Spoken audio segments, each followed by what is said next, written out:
It's time to experience something glorious. Unacademy Combat. Compete, crack, conquer. A challenging gate contest engineered to give you an experience like none other. Where you put your knowledge to test and battle it out with a test to bring out the best in you. Unacademy Combat is the most competitive, gamified contest for gate till date, with the best of the questions by best educators. with detailed video solutions from top educators right after each contest. Combat live with peers to get real-time rankings and win big. Participate in every contest to improve your ratings. Challenging contests every fortnight or alternate Sunday. Live ranking after every question. Big rewards for top rankers. Your passion to crack gate deserves this. Your hard work towards your dream deserves this. Fuel your inner fire for the ultimate gate challenge. Unacademy Combat. Register now.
Practice for GATE 2022 with the Unacademy All India Mock Test for GATE 2022.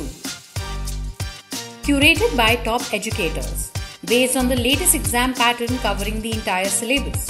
Detailed performance reports with All India rank. Every Sunday starting January 2nd. Enroll now.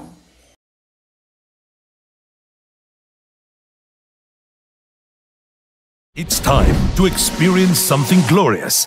Unacademy Combat. Compete, crack, conquer. A challenging gate contest engineered to give you an experience like none other. where you put your knowledge to test and battle it out with a test To bring out the best in you, Unacademy Combat is the most competitive, gamified contest for gate till date, with the best of the questions by best educators. with detailed video solutions from top educators right after each contest. Combat live with peers to get real-time rankings and win big. Participate in every contest to improve your ratings. Challenging contests every fortnight or alternate Sunday. Live ranking after every question. Big rewards for top rankers. Your passion to crack gate deserves this. Your hard work towards your dream deserves this. Fuel your inner fire for the ultimate gate challenge.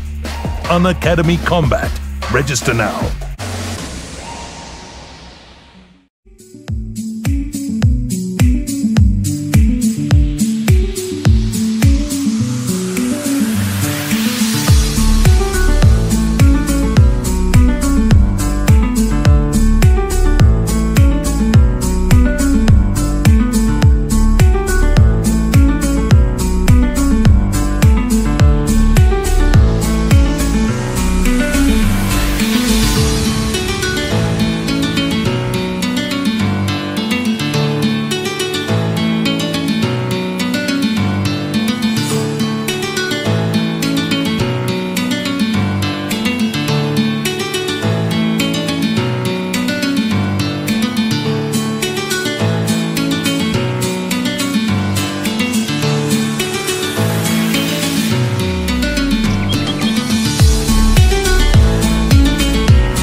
Practice for GATE 2022 with the Unacademy All India Mock Test for GATE 2022. Curated by top educators, based on the latest exam pattern covering the entire syllabus. Detailed performance reports with All India rank. Every Sunday starting January 2nd. Enroll now.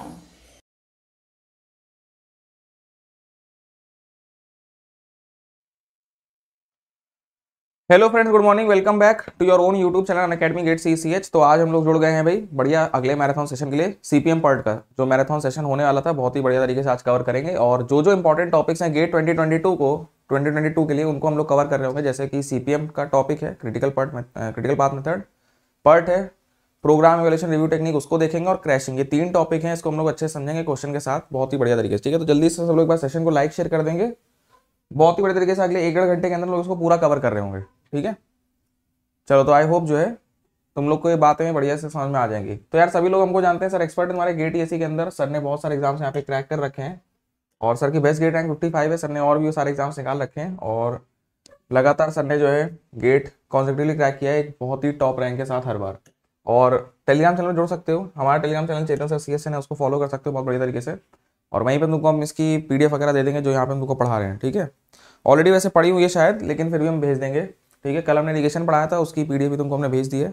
I hope काफ़ी help हुई होगी। और plus और iconic 2 subscription Unacademy यहाँ पे offer करता है। Plus के अंदर live classes, weekly test, structured courses और टॉप एजुकेटर्स का अनलिमिटेड एक्सेस तुमको मिलता है। RIBs और क्रैश कोर्सेज यहाँ पे तुमको मिलते हैं प्लस के अंदर। ठीक है, और आइकॉनिक में तुमको पता है प्लस के फीचर्स के साथ साथ तुमको एक पर्सन कोच मिलता है जो तुम्हारी स्ट्रैटेजी बनाएगा, तुम्हें हेल्प करेगा, तुम्हारे डाउट्स वगैरह सॉल्व किए जाएंगे यहाँ पे सारे। एक डेडिकेटेड डाउट लेने एजुकेटर तुम्हारे लिए यहाँ पे रहेगा, और स्टडी मटेरियल तुमको नोट्स इन द मतलब कह सकते हो फिजिकल फॉर्म में तुम्हारे एड्रेस पर डिलीवर किए जाएंगे। टेस्ट एनालिसिस होगी यहाँ बहुत बढ़िया, बूस्टर सेशंस होंगे और प्लानर होगा। तो आइकॉनिक काफ़ी ज़बरदस्त है, जिनको घर बैठे सिस्टमेटिक वे में तैयारी करनी है। और फीस अनअकैडमी के ऐप पे जाके चेक कर लेना। 1-1.5-2 साल की जो फीस है वो समवेयर अराउंड 32, 41, 47,000 रिस्पेक्टिवली है CSN कोड यूज़ करके। एंड सिमिलरली तुम आइकॉनिक को भी चेक कर सकते हो। ठीक है, और अनअकैडमी की ऐप डाउनलोड कर लो सिंपली, और वहाँ पर तुम सब चेक कर सकते हो। और 1-on-1 मेंटरिंग होती है यहाँ पे, जिसमें तुम अपने डाउट्स डिस्कस सकते हो, कॉन्सेप्ट क्लिफाई कर सकते हो, और अपनी एग्जाम स्ट्रेटजी डिस्कस कर सकते हो सिर्फ एक क्लिक पे। तो यहाँ पे तुमको आइकॉनिक के साथ ये फायदा मिल रहा है। बाकी स्पेशल क्लास जो चल रही है शाम को 7 बजे, लोग ट्रांसपोर्टेशन देख रहे हैं। कल हमने पॉइजन का क्वेश्चन बहुत बढ़िया तरीके से डिस्कस कर लिया था। आज हम लोग और क्वेश्चन देखेंगे, आज हम लोग थोड़ा सा मटेरियल और इनके ऊपर क्वेश्चन देखेंगे। ठीक है, तो 7 PM पे हम लोग जो है ट्रांसपोर्टेशन के बहुत बढ़िया क्वेश्चन शाम को कर रहे हैं फ्रॉम गेट।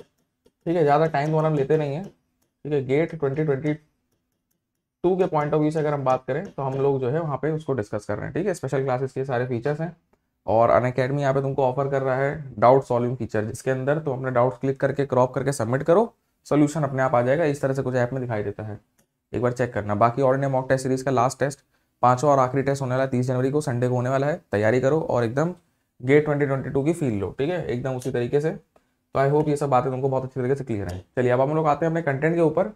तो यार देखो, हम लोग को आज CPM पार्ट क्रैशिंग खत्म करना है बहुत ही बढ़िया तरीके से। तो एक सेकंड रुक जाओ जरा, कहाँ भाग गया PDF वाली। बहुत बढ़िया,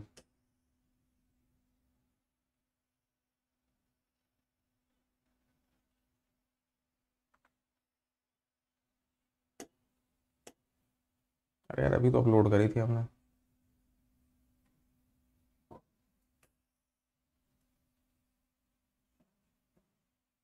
एक सेकंड रुको जरा, है अभी आई थी तभी पता नहीं कहाँ चली गई।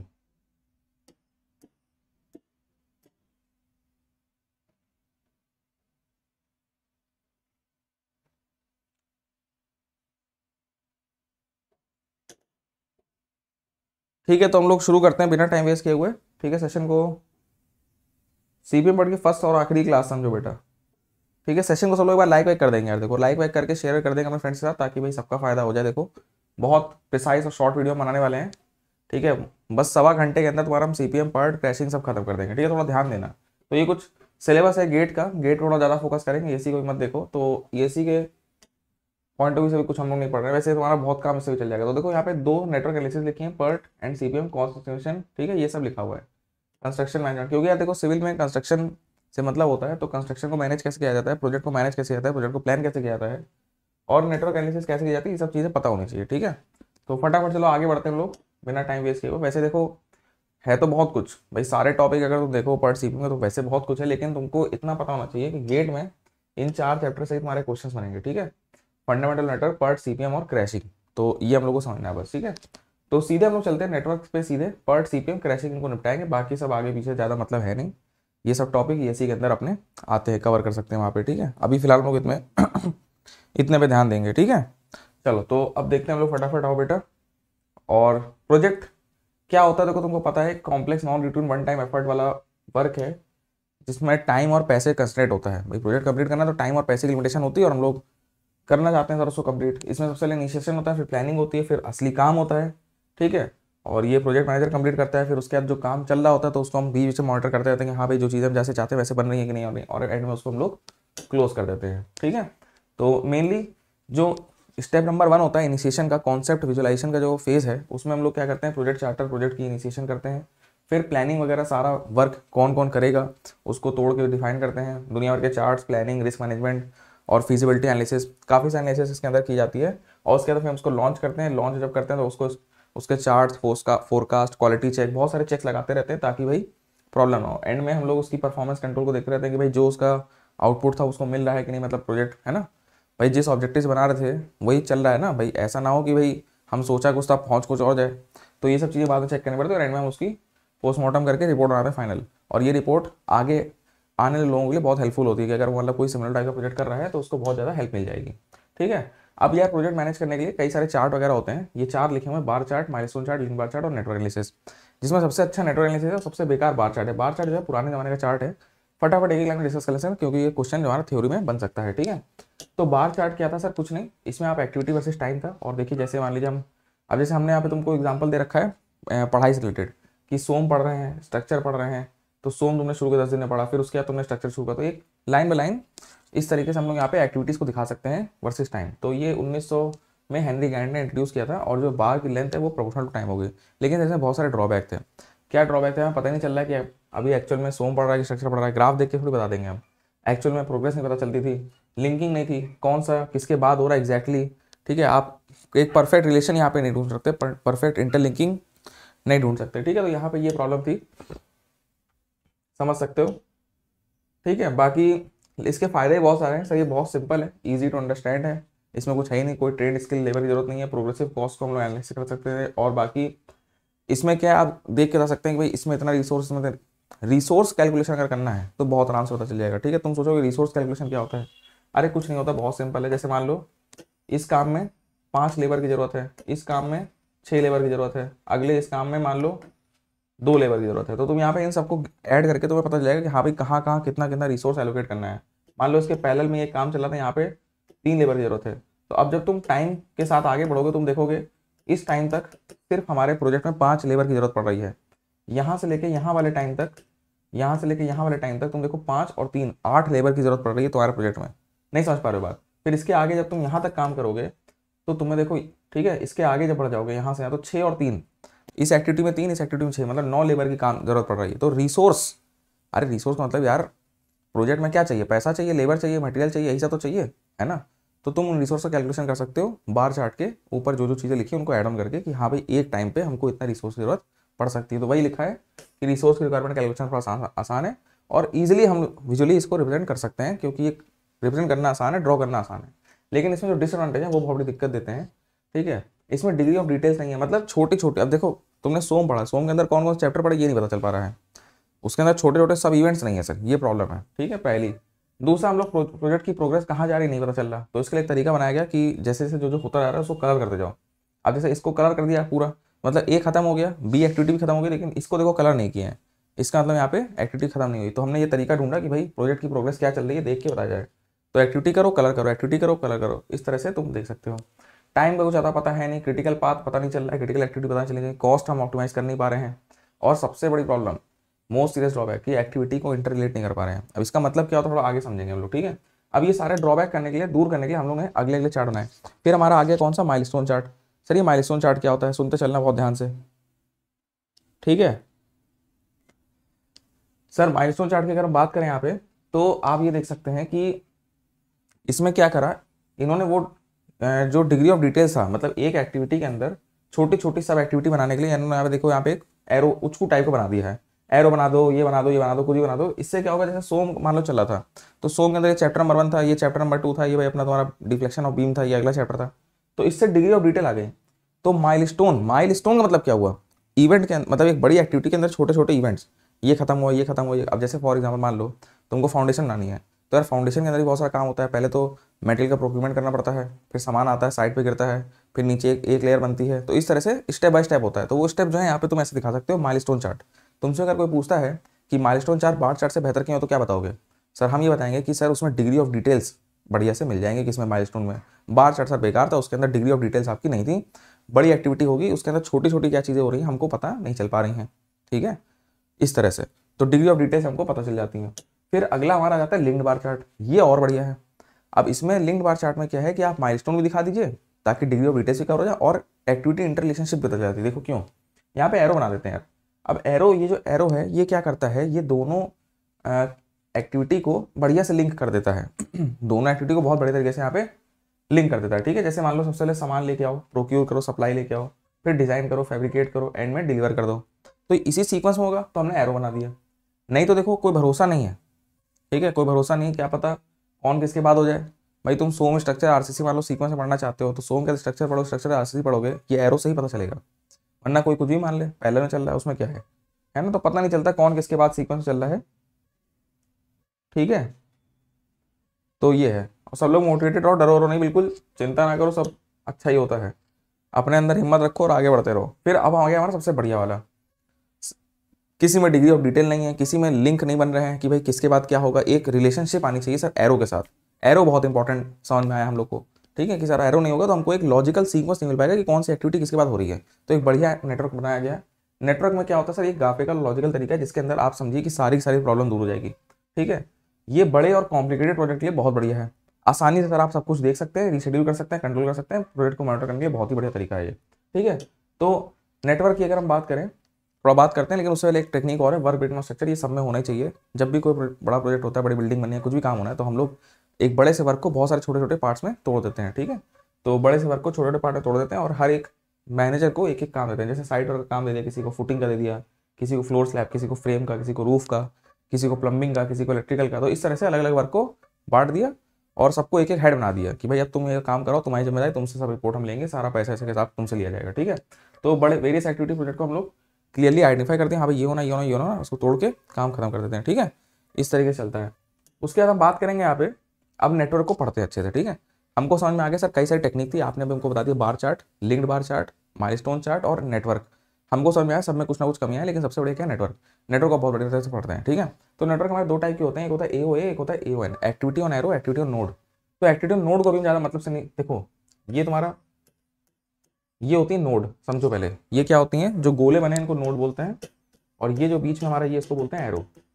अब तुम्हारे पास दो ऑप्शन है, तुम एक्टिविटी को चाहे यहाँ पे लिख दो एरो पे, चाहे एक्टिविटी को नोड पे लिख दो, तुम्हारा ऑप्शन है। भाई सीक्वेंस होना चाहिए। अब जैसे मान लो तुमने बोला A एक्टिविटी के बाद B हो रही है, अब तुमने A के बाद B, तो नोड में लिखा तो इसको एक्टिविटी नोड बोलेंगे। अब मान लो यहाँ तुमने ऐसे करा, एक्टिविटी A फिर एक्टिविटी B, और यहाँ तुमने ऐसे गोले बना दिए, तो ये जो डायग्राम है ये एक्टिविटी ऑन एरो है, क्योंकि एक्टिविटी A एरो के ऊपर है, एक्टिविटी B एरो के ऊपर है, एक के बाद एक हो रही है, ये और ये सेम है ये, लेकिन एक्टिविटी ऑन नोड है, ये एक्टिविटी ऑन एरो है। लेकिन हमें मतलब है एक्टिविटी ऑन एरो से, हम इसको जरा अच्छे से देखेंगे अब। चलिए ठीक है सर, इसको ही देख के अब हम CPM पार्ट के ऊपर चलने वाले हैं। तो मेनली हम इस तरीके से करते हैं, लेंथ वेंथ से कोई मतलब नहीं है, ऊपर डिस्क्रिप्शन लिखो भाई हाँ ये एक्टिविटी A है, या सोम पढ़ रहे हैं, RCC पढ़ रहे हैं, बिल्डिंग बना रहे हैं, नीचे ड्यूरेशन लिख दो। और कोई भी एक्टिविटी होगी वो कुछ टाइम लेगी और रिसोर्स कंज्यूम करेगी, मतलब उसमें लेबर, मटेरियल, इन सब की रिक्वायरमेंट होगी। सही बात है सर, बिल्कुल। एक्टिविटी तुमको पता है ये हो गई पैरेलल सीरियल एक्टिविटी, एक के बाद एक इन सीरीज हो रही है। पैरेलल में देखो क्या होता है, एक्टिविटी एक साथ होती है, एक ही नोट से दो तीन एक्टिविटी निकली BCD, तो ये देखो सब एक साथ हो रही है, तो उसको हम लोग बोलते हैं कॉन्करेंट या पैरेलल एक्टिविटीज, ठीक है, समझ गए। फिर इवेंट क्या होता है, इवेंट क्या है सर, आपका बीच का पॉइंट। जैसे एक एक्टिविटी शुरू हुई और खत्म हुई, सुनना ध्यान से सर। एक्टिविटी मान लीजिए आपने बोला एक काम कर रहे हैं, हम यहाँ से यहाँ पढ़ने जा रहे हैं, ठीक है। तो तुमने पढ़ना शुरू किया, इवेंट, तुमने पढ़ना खत्म किया, इवेंट। इवेंट मतलब एक पॉइंट ऑफ टाइम कि ये चीज़ हो गई या तो ये चीज़ शुरू हो रही है, इस तरह समझो, ठीक है। तो इवेंट एक इंस्टेंट ऑफ टाइम है जो तुमको ये बताएगा कि भाई हमारा पॉइंट कभी कहाँ पे चल रहा है, ठीक है। और ये कोई टाइम और रिसोर्स कंज्यूम करता नहीं है, ये सिर्फ एक इंस्टेंट टाइम है जो बताता है कि भाई हम लोग अभी यहाँ पहुँच गए हैं, ठीक है। तो जो अब एक्टिविटी ऑन एरो का जो डायग्राम है, एक्टिविटी ऑन एरो, उसमें आपके एरो पे तो एक्टिविटी लिखी है, लेकिन जो नोड है वो इवेंट है। वो एक्टिविटी शुरू हुई, वो खत्म हुई, अगली शुरू होने वाली है, ये सब चीज़ें, ठीक है, आई होप ये सब बात तुमको बहुत अच्छी तरह से समझ में आ रही होगी। आगे बढ़ते हैं हम लोग। इवेंट हो गया हमारा। अच्छा इवेंट भी सर देखिए, टेल और हेड दो होते हैं भाई, टेल और हेड बहुत सिंपल है। ये हेड हो जाएगा यार, स्टार्टिंग वाला हेड और एंडिंग वाला टेल। भाई एक्टिविटी ए का टेल इवेंट क्या है बताओ? नहीं उल्टा कर दिया हमने, उल्टा लिख दिया है, ठीक है, यहाँ पे उल्टा कर दिया है। ये देखो टेल इवेंट क्या है, बिगनिंग ऑफ एक्टिविटी। ये तुम्हारा स्टार्टिंग इवेंट जो है ये टेल हो जाएगा और हेड। अरे देखो इसका मतलब बहुत सिंपल है, तुम इसको याद करने को बड़ा काम नहीं है। टेल मतलब पीछे का हिस्सा होता है ना, टेल मतलब पीछे, हेड मतलब आगे। अगर एरो में तुमसे कोई पूछे टेल या पूछ किधर है तो क्या बताओगे? पीछे की साइड, और हेड तुम्हारा कहाँ? आगे की साइड। तो हेड वाला इवेंट ये है और टेल इवेंट ये है। तो एक्टिविटी जहाँ जा रही है वो हेड, ठीक है, इस तरह से हो जाएगा। अच्छा डुअल इवेंट क्या होता है? जैसे मान लो यहाँ पे एक इवेंट है, तो यार ये बी का टेल है लेकिन ए का हेड है, ए का हेड है, बी का टेल है ना, बी के पीछे है, ए के आगे है, तो ये हमारा डुअल इवेंट कहला जाएगा। ठीक है, सही बात है, डिफरेंट टाइप ऑफ इवेंट हो गए। फिर डमी एक्टिविटी क्या होती है? देखो डमी वाला क्वेश्चन बहुत आता है एग्जाम में, तो डमी को जरा अच्छे से समझ लेते हैं। देखो यार ऐसा होता है कि हम लोग जब नेटवर्क डायग्राम बनाते हैं तो डमी की बहुत ज़रूरत पड़ती है। क्यों? क्योंकि जो अब देखो ये सब जो नेटवर्क डायग्राम है ना, ये सब कंप्यूटर में फीड किए जाते हैं, है ना, ये सब कंप्यूटर फीड होते हैं। ऐसा नहीं है कि ये तुमको सिर्फ अपनी कॉपी बनाना है, ऐसा नहीं है। कंप्यूटर भी ऐसा नेटवर्क वगैरह सॉल्व करते हैं। तो अब होता क्या, जैसे मान लो तुम इस नेटवर्क को देखो, डमी का मतलब क्या समझने की कोशिश करना। जैसे फॉर एग्जाम्पल यहाँ पे ए एक्टिविटी बी है, सी है और डी है, बी और सी पैरेलल मेमोरी देख पा रहे हो? बिल्कुल सर। अब मैं अगर सबका नंबर लिखना शुरू करूँ तो ए का नंबर 1 2 हो जाएगा, ए के इवेंट 1 और 2, टेल हेड, ठीक है। अब यहाँ पे बी और सी जो एक्टिविटी है यार, उसमें 2 और 3 दोनों नंबर आ गए, 2 और 3 आ गया। प्रॉब्लम यहाँ पे ये कि जब तुम कंप्यूटर में इसको फीड करोगे तो बी का भी 2 3 नंबर है और सी का भी 2 3 नंबर है। ये प्रॉब्लम की बात है, कंप्यूटर रिकॉग्नाइज करनी पड़ेगा। कंप्यूटर को हर चीज़ यूनिक चाहिए होती है कि नहीं? तो यहाँ पे बी और सी में प्रॉब्लम आ गई। डी की नंबरिंग चलिए यूनिक है, लेकिन सर यहाँ पे बी और सी में प्रॉब्लम ये है कि दोनों का 2 3 हो जाएगा, ये नहीं हो सकता। नंबरिंग को यूनिक करना है, ग्रामेटिकल पर्पस में प्रॉब्लम आएगी यहाँ पे कंप्यूटर के पॉइंट ऑफ व्यू से। तो हम लोग यहाँ पे क्या करेंगे, देखिए चेंज करेंगे। हम लोग छोटा चेंज लेके आए, बी सी को हमने रहने दिया, एक हमने यहाँ पे देखिए सर इसको अलग ले गए और यहाँ पे एक फर्जी एक एरो बना दिया, एक फर्जी का सर एरो बना दिया, इसको बोलते हैं फर्जी एक्टिविटी, नहीं क्या बोलते हैं, डमी एक्टिविटी। लिखा है ना आप, आर्टिफिशियल, जैसा कोई मतलब नहीं है। इसने सिर्फ क्या काम किया, अब देखो काम क्या करा इसने। अब अगर तुम सी का नंबर देखोगे तो सी का नंबर हो जाएगा 2 3, यहाँ पे सी की नंबरिंग क्या हो जाएगी, 2 3 हो जाएगी, और बी का नंबर क्या हो जाएगा, 2 4 हो जाएगा। तो दोनों का नंबर अलग अलग हो गया, दोनों का नंबर। अब सी और बी कंप्यूटर की नजरों में अलग अलग हो गया, वरना बी और सी कंप्यूटर की नजरों में एक था, क्या समझे? इसलिए यहाँ पे हम लोग को क्या बनाना पड़ गया, डमी एक्टिविटी। ठीक है, तो ये जो तुम एरो देख रहे हो इसको बोलते हैं डमी एक्टिविटी। ये उम्मीद कर रहे हैं क्लियर हो गया होगा। और इसका कोई काम नहीं है, इसका सिर्फ काम है लॉजिकल पर्पस को मेंटेन करना, कोई भी नंबरिंग को यूनिक करना। किसी भी दो एक्टिविटी का नंबर स्टार्टिंग एंड का सेम नहीं होना चाहिए, इसलिए यहाँ पे इसको यूज किया गया है। ठीक है, तो तुमसे पूछे डमी एक्टिविटी क्या क्या, तो तुम बोलोगे it does not consume any resource of time, और लॉजिकल पर्पस मेंटेन करना। ठीक है, अब लॉजिकल पर्पस में क्या है, तुम देखो ऐसे करके दो दो, इधर भी बी जा रहा है, बी को इधर भी जाना, बी को इधर भी जाना है ना, बी इधर भी जा रहा है, बी इधर भी जा रहा है। तो ऐसे दो बार करोगे तो यार ये बताओ, एक ही नेटवर्क के अंदर बी को 50 बार लिख ही नहीं सकते भाई। कंप्यूटर कहेगा इस एरो पे बी है, इस एरो बी, मैं क्या करूँ, मेरा दिमाग खराब हो गया है, ऐसे नहीं चल सकता ना। तो लॉजिकल पर्पस मेंटेन करना है तो हमें बी को 2 बार इस्तेमाल नहीं कर सकते हैं। किसी भी नेटवर्क के अंदर बी को 5 बार नहीं यूज कर सकते हैं, या किसी भी एक्टिविटी को। या ऐसा भी नहीं कर सकते कि एक्टिविटी भाई अलग अलग है, नंबर उनके सेम हो जाए, ना नंबर सेम हो सकते हैं, ना एक्टिविटी को बार बार लिख सकते हैं, काफ़ी सारा दिमाग खराब होगा सर। तो अब हम क्या करेंगे, हमने यहाँ पे देखिए दिमाग लगाया, थोड़ा चेंज किया, हमने बी को लेके आया और एक को B1 B2 कर दिया। अब ये फर्जी एरो लगाए, फर्जी एरो मैंने इसलिए लगाया ताकि हर एरो के ऊपर जो नाम लिखा हो अलग हो, हर एरो के ऊपर जो नाम लिखा हो अलग हो। ये कोशिश मैंने की ताकि कंप्यूटर भाई साहब समझ सकें। लेकिन ये एरो जबरदस्ती लगाने पड़े ना। इन एरो का काम क्या है, इन एरो का सिर्फ ये काम है कि आपकी नंबरिंग यूनिक रहे हर एक एक्टिविटी की, और एक एक्टिविटी बार बार नए नए एरो पे ना आए, बी 4 बार नहीं आ सकता इस तरह से। ठीक है, तो हमारा जो नेटवर्क बन रहा है वो काफ़ी यूनिक रहे, एक्टिविटी भी एक बार आए, नंबरिंग भी एक बार हो, ये कोशिश की जाती है। तो इसलिए हम लोग यहाँ पे फर्जी एरोस यूज़ करते हैं, जिनको हम लोग क्या बोलते हैं, डमी एक्टिविटी। ठीक है, जिनका काम सिर्फ लॉजिकल पर्पस मेंटेन करना है। इसको याद रखो, क्वेश्चन बन सकता है। ठीक है, बाकी रूल्स वगैरह भी हम लोग ज़्यादा डिटेल में नहीं जाएंगे। ठीक है, कि क्या रूल्स वगैरह होते हैं, कैसे हम लोग डमी को एलिमिनेट करते हैं या एक्सेस ना यूज़ किए वो देखते हैं, वो सब बात की बात है। ठीक है, अब नेटवर्क के रूल समझो। नेटवर्क रूल ये होते हैं कि जब तुम बनाओगे तो शुरू में एक इवेंट होगा और एंड में एक इवेंट होगा। ठीक है, एक जिससे सारी चीज़ें निकल रही हों उसको हम लोग इनिशियल बोलते हैं, और एक जिसमें सारी चीज़ें आ रही हों उसको हम लोग एंडिंग नोड बोलते हैं, फाइनल नोड बोलते हैं। वहाँ पे इनकमिंग एरोज होते हैं और यहाँ पे सिर्फ आउटगोइंग एरोज होते हैं। सर बात समझ में आ गई? आप हमेशा लेफ्ट से राइट बढ़ेंगे, ये बात अपने दिमाग में रखिए। उसके बाद एक रूल समझ लीजिए, बस एक रूल समझ लीजिए बहुत इंपॉर्टेंट। क्या? सर आप ये मान के चलिए, जैसे मान लीजिए ये एक आपका इवेंट था बीच में, है ना, इसमें मान लीजिए इधर से एरो आ रहा है, इधर से आ रहा है। सर ये इवेंट के आगे आप तभी बढ़ेंगे, इस इवेंट के आगे आप तभी बढ़ेंगे जब इसके अंदर जितनी एरो एक्टिविटी आ रही हैं वो सारी खत्म हो जाए तब। जब पीछे से आने वाली सारी एक्टिविटी खत्म हो, ये रूल्स हैं, ये रूल्स एंड रेगुलेशन है जो पता होने चाहिए नेटवर्क डायग्राम बनाने से पहले। सर जितने एरोज यहाँ पे आ रहे हैं, जितनी एक्टिविटी आ रही है, जब सब खत्म हो जाएंगी तब मैं बोलूँगा कि ये इवेंट अब जाके स्टैब्लिश हुआ और अब आप यहाँ से आगे बढ़ सकते हैं। ये रूल दिमाग में बैठा लो, यही सब लिखा हुआ है यहाँ पे कि an event can not occur until all the activities जो उसमें आ रही हैं वो कंप्लीट ना हो जाए। ठीक है, ये वही बोल रहा है कि अगली एक्टिविटी आपकी तब स्टार्ट होगी, ये एक्टिविटी आपकी तब स्टार्ट होगी जब आपका टेल इवेंट खत्म हो चुका हो, वरना नहीं स्टार्ट हो सकती। ठीक है, उसके बाद हम लोग लूपिंग नहीं कर सकते। देखो अब ये वाला इवेंट हुआ, फिर घूम के फिर से हो गया, दोबारा नहीं हो सकता। No event can occur twice, loop नहीं बन सकता, ये एरर है। ठीक है, ये सब एरर है। और बाकी एरो जो है स्ट्रेट होने चाहिए। मान लो कभी क्रॉसिंग हो रही तो इस तरह से ब्रिज बना दो, इस तरह से ब्रिज बना दो, ये सब चीज़ें हैं। ठीक है, टाइम फ्लो हमेशा लेफ्ट से राइट और टॉप टू बॉटम रखने की कोशिश करनी चाहिए। ठीक है, तो हमेशा इधर से इधर बढ़ो और ऊपर से नीचे की साइड बढ़ो, ये कोशिश हमें यहाँ पे नेटवर्क के अंदर करनी चाहिए। और पूरा दिमाग रखना चाहिए, दिमाग में ये रखना चाहिए कि हम लोग डमी का इस्तेमाल कर लें जब भी कभी यूनिकनेस बिगड़ रही हो, लॉजिकल पर्पस बिगड़ रहा हो। चलिए सर, समझ के बाद अच्छे से आगे बढ़ते हैं हम लोग यहाँ पे। अब फुलकर्सन रूल होता है नंबरिंग करने का, फुलकर्सन रूल होता है, इसको हम नंबरिंग करके दिखाते हैं। कुछ नहीं करना है, देखो बहुत सिंपल रूल है। इसने बोला कि तुम्हारा जो जो इवेंट है, बहुत ध्यान सुनो सर, जो जो इवेंट मतलब यहाँ पे देखो तुम्हारे 1 2 3 4 8 इवेंट है, तुम्हें नंबरिंग करनी है। अब इसकी नंबरिंग हम तुमको फुलकर्सन रूल के हिसाब से करके दिखाने वाले हैं। ठीक है, तो सर इसने बोला है कि भाई जो भी एरो स्टार्टिंग का पकड़ो और उससे जो एरो निकल रहा है उसको डिलीट कर दो। चलिए, जो उससे एरो निकल रहा है मैंने उसको डिलीट कर दिया। तो यार अब बताओ, ऐसे देखो ये इसी को देख रहे हैं, तो ये इससे जो एरो निकल रहा था उसको डिलीट किया, तो मेरे यहाँ पे 2 इनिशियल इवेंट और बन गए, इसको मैंने नंबरिंग बंद कर दी। अब इनमें सर लड़ाई चल रही, देखिए आप यहाँ देखिए, इस तरह का मेरा नेटवर्क डायग्राम है। इसको जरा जल्दी से हम बना लेते हैं। नंबरिंग हम तुम्हें इसकी करके दिखाते हैं, बहुत बड़ी तरीके से समझ जाओगे, एग्जाम में आ सकता है। ठीक है, एग्जाम में आ सकता है, इसलिए हम इसको यहाँ पे डिस्कस कर लेते हैं। ठीक है, ये हमारा एक और हम तुमको बता रहे हैं कि ये नंबरिंग आखिर कैसे हुई है। ठीक है, देखो अभी तुम समझोगे।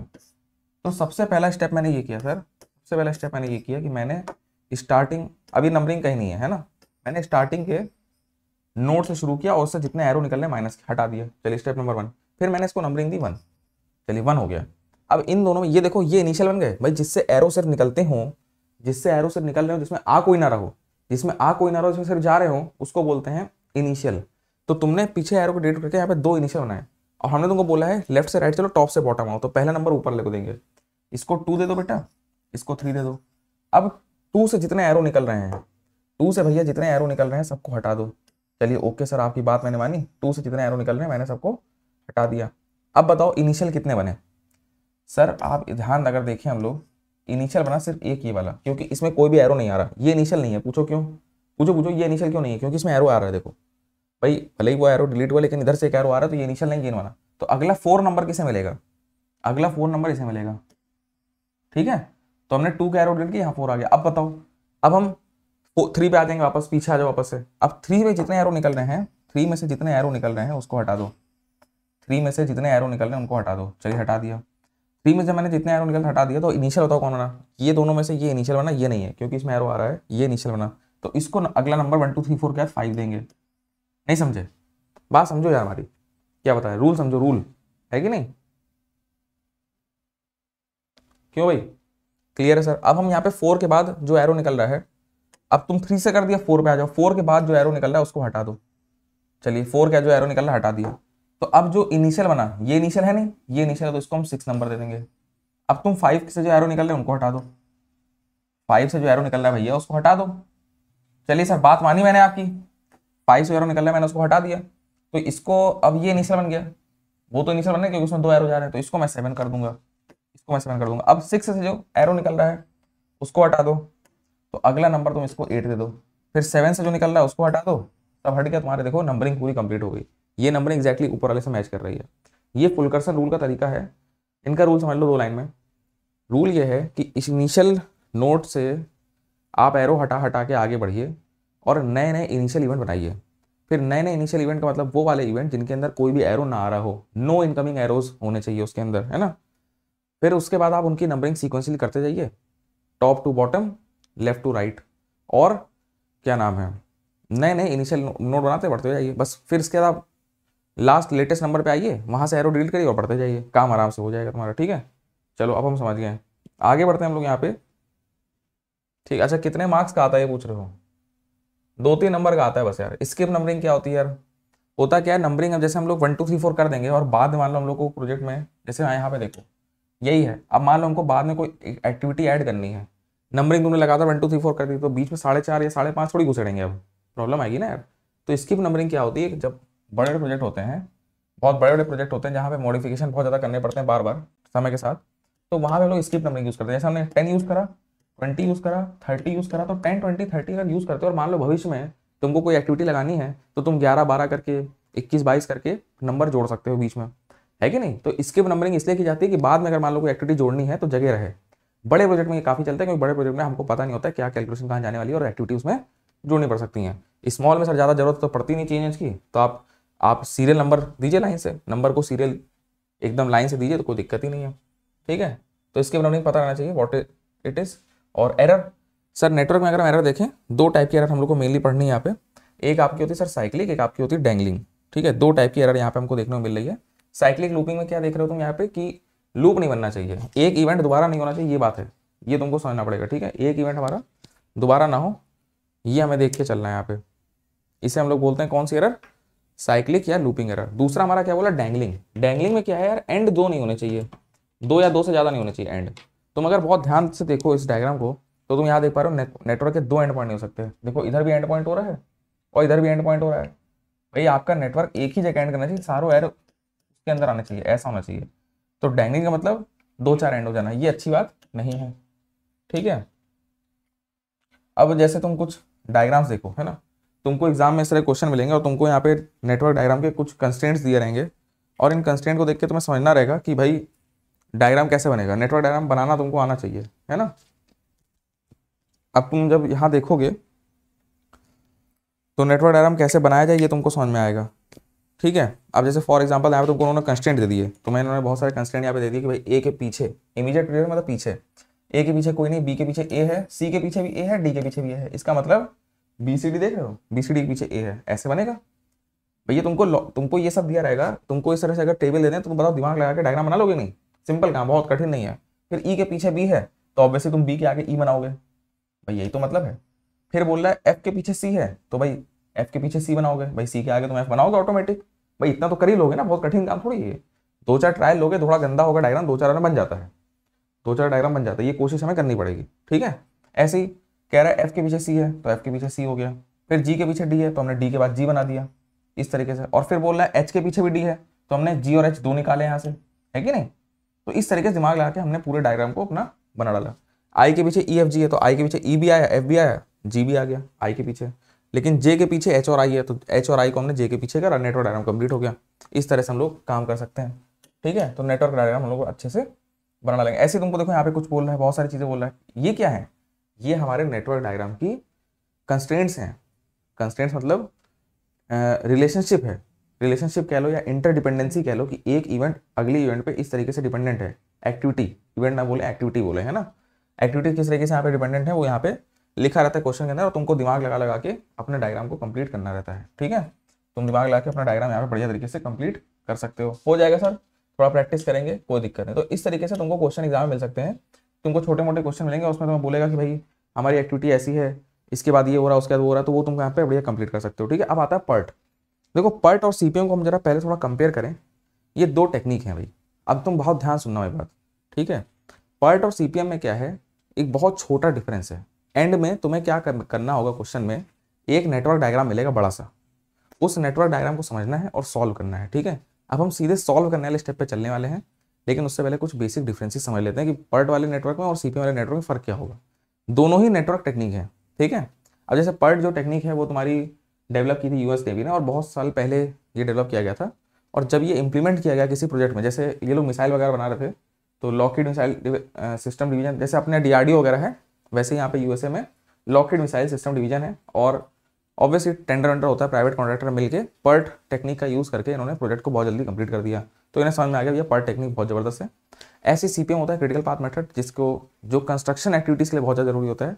ठीक है, एंड में सबका काम एक ही है, एंड में सबका काम एक ही है कि नेटवर्क बना होगा उसको तुम सॉल्व करो, चाहे पर्ट से करो चाहे सीपीएम से करो, अपने ऊपर है। अब पर्ट को थोड़ा सा सीपीएम से कंपेयर करना शुरू करते हैं फटाफट, बहुत ही स्पीड के साथ, फिर हम लोग यहाँ पे इसको देख लेंगे। तो पर्ट में होती है प्रोबेबिलिस्टिक अप्रोच। देखो पर्ट में क्या है ना, हमारा जो रिसर्च डेवलपमेंट के काम होते हैं, जैसे तुम देख सकते हो यहाँ पे दो टाइप के अप्रोच हैं, एक डिटर्मिनिस्टिक एक प्रोबेबिलिस्टिक।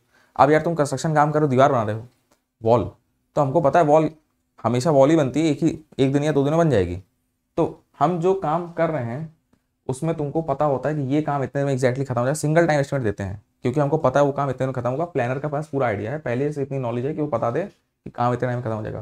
प्रोबेबिलिस्टिक में क्या होता है, हमको आइडिया नहीं है, पहली बार काम होने जा रहा है, रॉकेट पहली बार बन रहा है। अब रॉकेट के अंदर कोई एक छोटा काम अगर हो रहा है, कोई एक्टिविटी हो रही है, तो हमें नहीं पता कब होगी कब नहीं खत्म होगी, है ना। लेकिन हम ये कह सकते हैं कि जल्द से जल्द अगर आप बहुत अच्छा रहा तो 4 दिन में खत्म हो जाएगा, नहीं तो वो काम आपका 20 दिन में ले सकता है। तो तुम एक रेंज बताते हो, रेंज 4 से 20, ये जो रेंज बताई जाती है 4 से 20 दिन की, इसको बोलते हैं प्रोबेबिलिस्टिक अप्रोच। इसके अंदर हम लोग 3 टाइम एस्टिमेट फॉलो करते हैं। तो ये प्रोबेबिलिस्टिक अप्रोच तब चलती है जब तुम्हारे रिसर्च डेवलपमेंट के नए नए काम शुरू होते हैं, अब क्योंकि किसी ने पहले कभी किया नहीं है तो यार आइडिया मिलता नहीं है। तो पर्ट हम लोग यहाँ पे यूज करते हैं। पर्ट के अंदर तुम देखोगे तुमको सिंगल टाइम एस्टिमेट कभी नहीं मिलेगा। पर्ट के अंदर तुमको यहाँ पे, और तुमको इवेंट से मतलब है, इवेंट मतलब कि हमारा काम शुरू हुआ हमारा काम खत्म हो जाए, हमको काम से मतलब है, हमें पता है टाइम कहीं भी जा सकता है क्योंकि नया काम है, पता ही नहीं टाइम कहाँ जाएगा, है ना।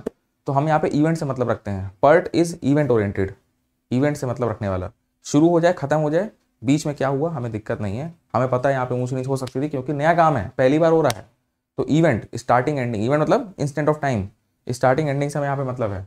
तो अब इन अनसर्टिनिटीज को अकाउंट करने के लिए 3 टाइम एस्टिमेट दिए गए। 3 मतलब ऑप्टिमिस्टिक, पेसिमिस्टिक और मोस्ट लाइकली। ऑप्टिमिस्टिक का मतलब ये है, यहाँ पे समझने की थोड़ा कोशिश करना, हमने बोला कोई काम मान लो, कोई एक छोटा सा काम मान लो, कोई मान लो मिसाइल बननी है। अब मिसाइल अगर बहुत जल्दी जल्दी करें, चमत्कार हो जाए, हम जो हम तुक्के मार रहे हैं वो सब एक बार में सही बैठ जाए मान लो गलती से, तो हमारा टाइम जल्दी मतलब जो मिसाइल है जल्दी कंप्लीट हो जाएगी। तो हम बोलेंगे 1 साल में मिसाइल कंप्लीट हो जाएगी। चलो ज़्यादा किस्मत है साथ नहीं भी दिया तब भी 2 साल में तो कंप्लीट हो जाएगी वैसे भी, और सब तबाही मच गई, बर्बादी आ गई, है ना। सर ऐसा हुआ कि हम हर बार कभी कुछ दिक्कत आ रही है कभी कोई दिक्कत आ रही है, सारी चीज़ें फेवर में नहीं गई, सारी चीज़ें फेवर नहीं गई, सब कुछ अनफॉर्चुनेट रहा एकदम, तब आपकी मिसाइल जो है 4 साल में कंप्लीट हो जाएगी। तो ये तुम्हारा ऑप्टिमिस्टिक टाइम है जब सब कुछ बढ़िया बढ़िया रहा। लिखा है it is minimum time required for activity when everything goes perfectly. ये कौन सा है, जब सब कुछ नॉर्मल जाए, ठीक है, सब कुछ आपका नॉर्मल जाए। कौन सा, मोस्ट लाइकली वाला, जब कंडीशन नॉर्मल चल रही है, और जब आपका सब कुछ एकदम बर्बादी हो जाए, सब कुछ अब नॉर्मल होने लगे, सब कुछ एकदम तबाही मचने लगे, तब आपका पेसिमिस्टिक टाइम। तो ऑप्टिमिस्टिक टाइम ये देखो, इसको टी नॉट बोलते हैं, इसको most likely not time TM बोलते हैं, और इसको पेसिमिस्टिक, पेसिमिस्टिक मतलब क्या कह सकते हैं, नेगेटिव, मतलब तुम्हारा सब कुछ गड़बड़ सड़बड़ हो जाए, ठीक है। तो ये तुम्हारा टीपी। तो 3 टाइम एस्टिमेट हम लोग हर एक्टिविटी को देते हैं, ठीक है सर, समझ के बाद नो प्रॉब्लम। तो ये तुम समझ सकते हो कि ऑप्टिमिस्टिक, मोस्ट लाइकली, फिर अपना ये, ठीक है। बाकी फ्रीक्वेंसी वगैरह हम इसमें ज़्यादा भी नहीं पढ़ पाएंगे, टाइम क्योंकि कम है हम लोग के पास, तो हम लोग सीधे मेन चीज़ें चलते हैं। और ये सब कुछ बेसिक फॉर्मूला जो तुमको मैथ्स के बताना चाहिए कि तुमको मीन निकालना, डिविएशन निकालना, हर एक वैल्यू को, डेटा तुम्हें दिया रहेगा तो हर एक वैल्यू को मीन से माइनस करना जानते हो, डिविएशन निकालना, और तुम जब हर एक वैल्यू को मीन से माइनस करके उसका स्क्वायर करके सिग्मा करके डिवाइड बाय एन करोगे, एवरेज लोगे, तो उसको वेरिएंस बोलते हैं। और जब तुम उसको उसी चीज़ का रूट कर दोगे, इसी का रूट कर दोगे जब यहाँ पे, तो इसको हम लोग स्टैंडर्ड डिवीजन सिग्मा बोलते हैं, ठीक है। वेरिएंस और स्टैंडर्ड डिवीजन सिर्फ एक रूट का फर्क है, देख पा रहे हो कि नहीं। रूट लगा दोगे तो सिग्मा हो जाएगा, रूट लगा दोगे सिग्मा हो जाएगा, ठीक है, और रूट हटा दोगे तो के हो जाएगा। तो कुल मिलाकर हम ये देख सकते हैं जो हमारा के है, जो के है वो सिग्मा का स्क्वायर है, क्योंकि सिग्मा में रूट आता है, रूट का स्क्वायर का तो रूट हट जाएगा, तो फिर हमारा के बन जाएगा। इस फॉर्मूले को याद कर लो, बहुत इंपॉर्टेंट है, बेसिक फॉर्मूले ये पता रहना चाहिए हम लोग को, ठीक है। अब आता है प्रोबेबिलिटी डिस्ट्रीब्यूशन कर्व, बहुत इंपॉर्टेंट कर्व है, पर्ट की एक्टिविटी के लिए बहुत ज़्यादा जरूरी है, बहुत ध्यान सुनना, ठीक है। अब जैसे मान लो पर्ट की कोई एक्टिविटी है, देखो पर्ट की एक्टिविटी का यहाँ पे कर्व दिया गया है, तुमसे बोले इस पूरे ग्राफ का एरिया ऑब्वियसली 100% होगा, इसका ग्राफ का एरिया 1 कह लो या 100% कह लो, ठीक है। अब अगर मान लो तुमसे कोई पूछे कि व्हाट इज द प्रोबेबिलिटी कि हमारा जो ये क्या नाम है, जो काम हम कर रहे हैं वो इस टाइम से पहले कंप्लीट हो जाए, मान लो यहाँ पे 5 लिखा हुआ है, तो हम यहाँ से लेके यहाँ तक का एरिया निकाल देंगे। मान लो यहाँ से यहाँ तक का एरिया मान लो 0.4 है, क्योंकि हमको पता है पूरा एरिया 1 है। देखो शेडेड एरिया 0.4 हो जाएगा और पूरा एरिया 1 हो जाएगा, टोटल एरिया कितना हो जाएगा 1, shaded area upon total area 0.4/1, तो ये हमारी प्रोबेबिलिटी हो जाएगी। अब देखो नीचे तो 1 ही आएगा हमेशा, तो अगर हमें प्रोबेबिलिटी निकालनी तो हमेशा इसके पीछे का एरिया ले लेंगे। तो व्हाट इज द प्रोबेबिलिटी कि हमारा प्रोजेक्ट 5 दिन से पहले कंप्लीट हो जाए, तो हम बोलेंगे 40% चांस है सर। कितनी चांस है, 40%। अच्छा सर ये बताइए व्हाट इज द प्रोबेबिलिटी कि मेरा प्रोजेक्ट 8 दिन से पहले खत्म हो जाए, तो हम इसके पीछे का पूरा एरिया निकाल लेंगे।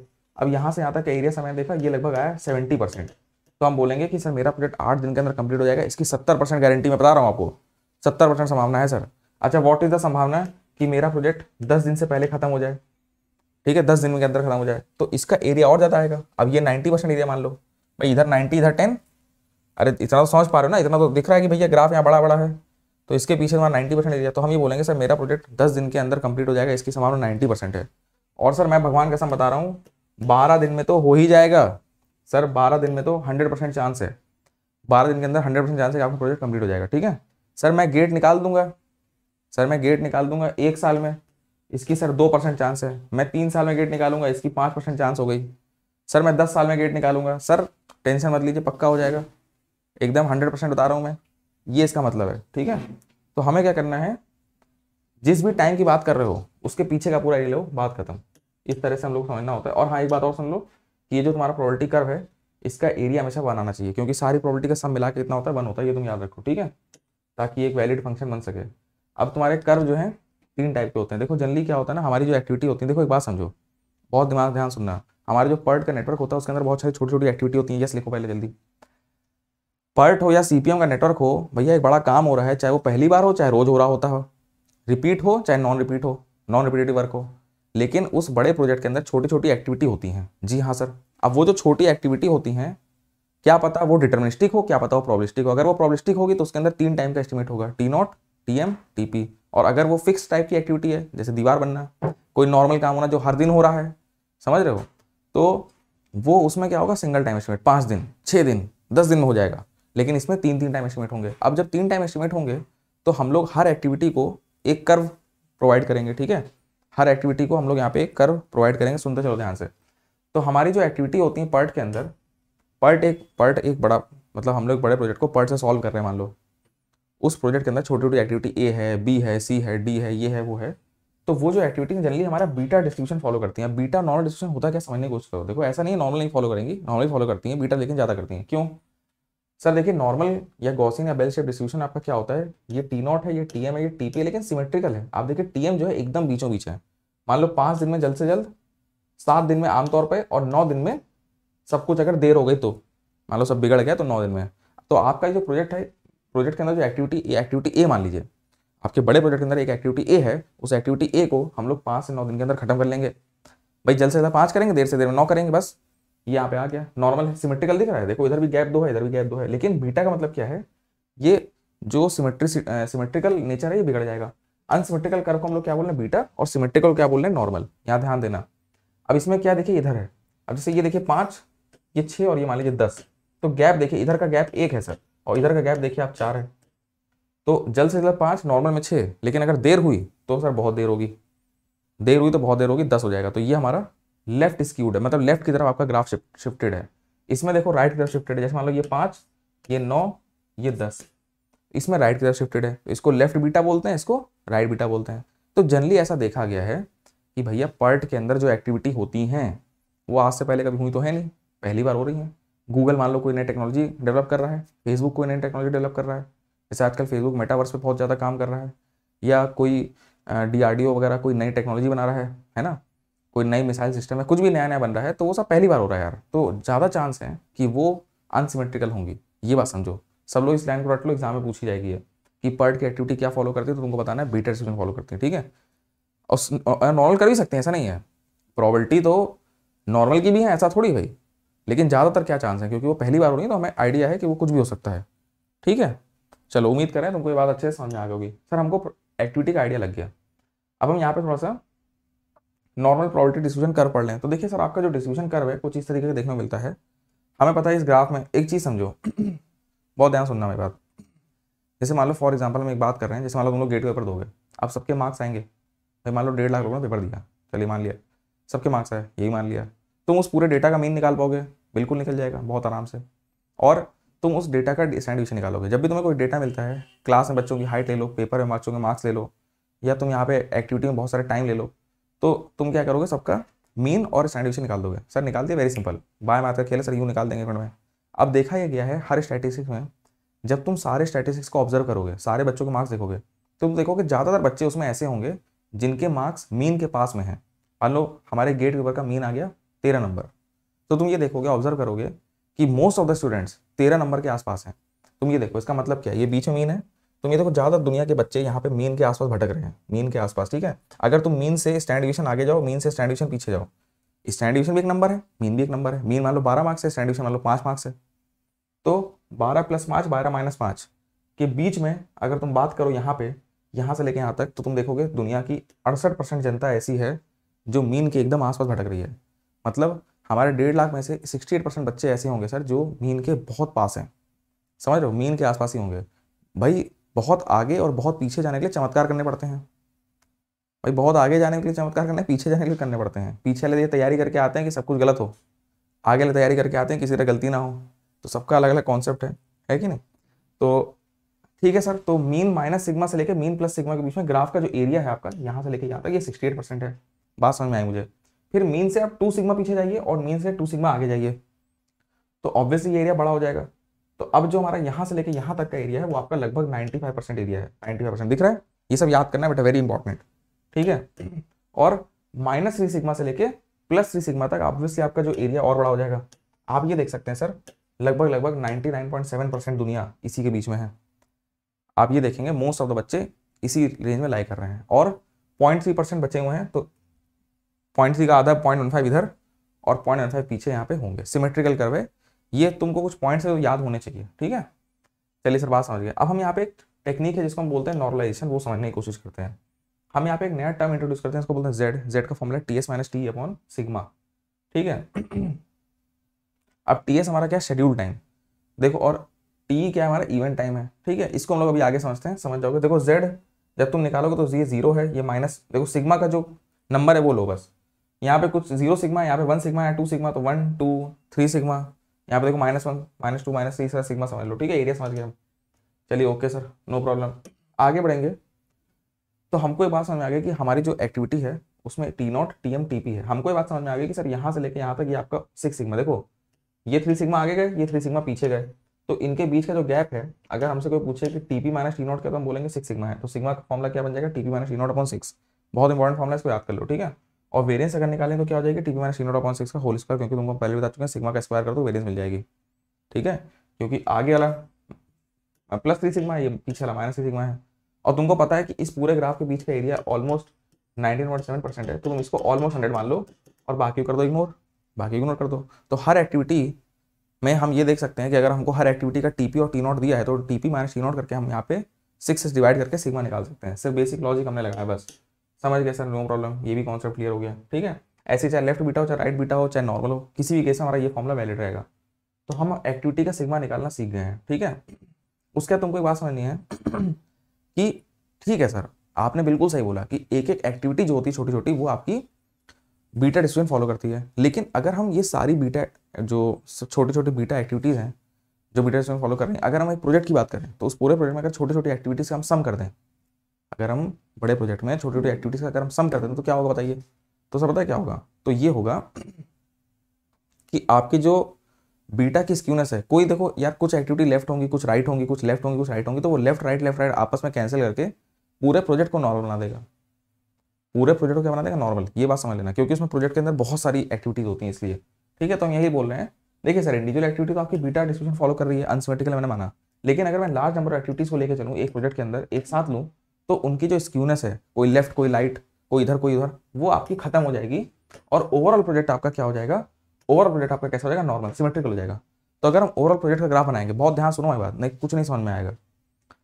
ओवरऑल हमारा प्रोजेक्ट है वो आपका नॉर्मल फॉलो करेगा और जो हमारा एक एक एक्टिविटी है वो आपकी बीटा फॉलो करेगी, ठीक है। अब हम नेटवर्क को करते हैं सॉल्व, ठीक है। अब जरा बात सुनो, नेटवर्क को हम लोग सॉल्व करेंगे। अच्छा एक चीज़ और जान लो, हमें हर एक्टिविटी का 2 चीज़ें निकालनी होती है। एक तो अपना सिग्मा वगैरह जो तुमको हम निकालने सिखा दिए, किसी एक्टिविटी का सिग्मा कैसे निकालना, TP - T0/6। दूसरा उसका एक्सपेक्टेड टाइम। एक्सपेक्टेड टाइम का फॉर्मूला क्या होता है, देखो पर्ट के अंदर जो एक्टिविटी होंगी उनके तुमको 3 टाइम देंगे, T0 TM TP। तो T0 + 4 TM, बीच वाले को 4 से इंटू करो, इसको 1 से इंटू करो, डिवाइड बाय 6 कर दो, ठीक है। तो 3 टाइप की एक्टिविटी तुमको normal, left beta, right beta, तुमको 3 टाइप की एक्टिविटी दिखेंगी। तुम एक्सपेक्टेड टाइम से निकाल लेना। एक्सपेक्टेड टाइम का मतलब क्या होता है, एक्सपेक्टेड टाइम वो टाइम है जिसमें तुम्हारी एक्टिविटी 50% चांसेस से कंप्लीट हो जाएगी। जैसे मान लो एक्सपेक्टेड टाइम की, जैसे मान लो तुमको दिया है 3 दिया है, 4 दिया और 5 दिया है, तुमको किसी टाइम का किसी एक्टिविटी का टाइम एस्टिमेट दिया गया, मान लो तुमने इसका एक्सपेक्टेड टाइम निकाला, कौन से फॉर्मूले से, इस फॉर्मूले से। तो मैंने यहाँ पे 3 रखा, 4 × 4 रखा, फिर +5 रखा अपॉन 6 करा। जब मैंने ये सॉल्व करा तो ये आया 4। अब इस 4 का मतलब क्या है? 4 का मतलब ये है कि जो आपकी एक्टिविटी है, जो एरो पे जो एक्टिविटी मान लीजिए एक्स एक्टिविटी है, लेटर से एक्स एक्टिविटी, तो ये आपकी 50% संभावना है कि 4 में खत्म हो जाएगी। 50% संभावना। क्यों? क्योंकि आपका जो ये 4 होगा ये ग्राफ को आधा आधा बांटेगा, और हम तुमको बता चुके हैं ग्राफ को आधा आधा बांटने का मतलब क्या होता है भाई। प्रोबेबिलिटी निकालनी है अगर हमें कि इतने टाइम में खत्म हो जाएगी, तो हम उसके पीछे का एरिया देखेंगे, तो उसके पीछे का एरिया 50% होगा, तभी तो आप ये बोल पा रहे हैं ना कि हमारा ये जो एक्टिविटी है 4 दिन में खत्म हो जाएगी, इसकी संभावना 50% है कि नहीं? ये बात है।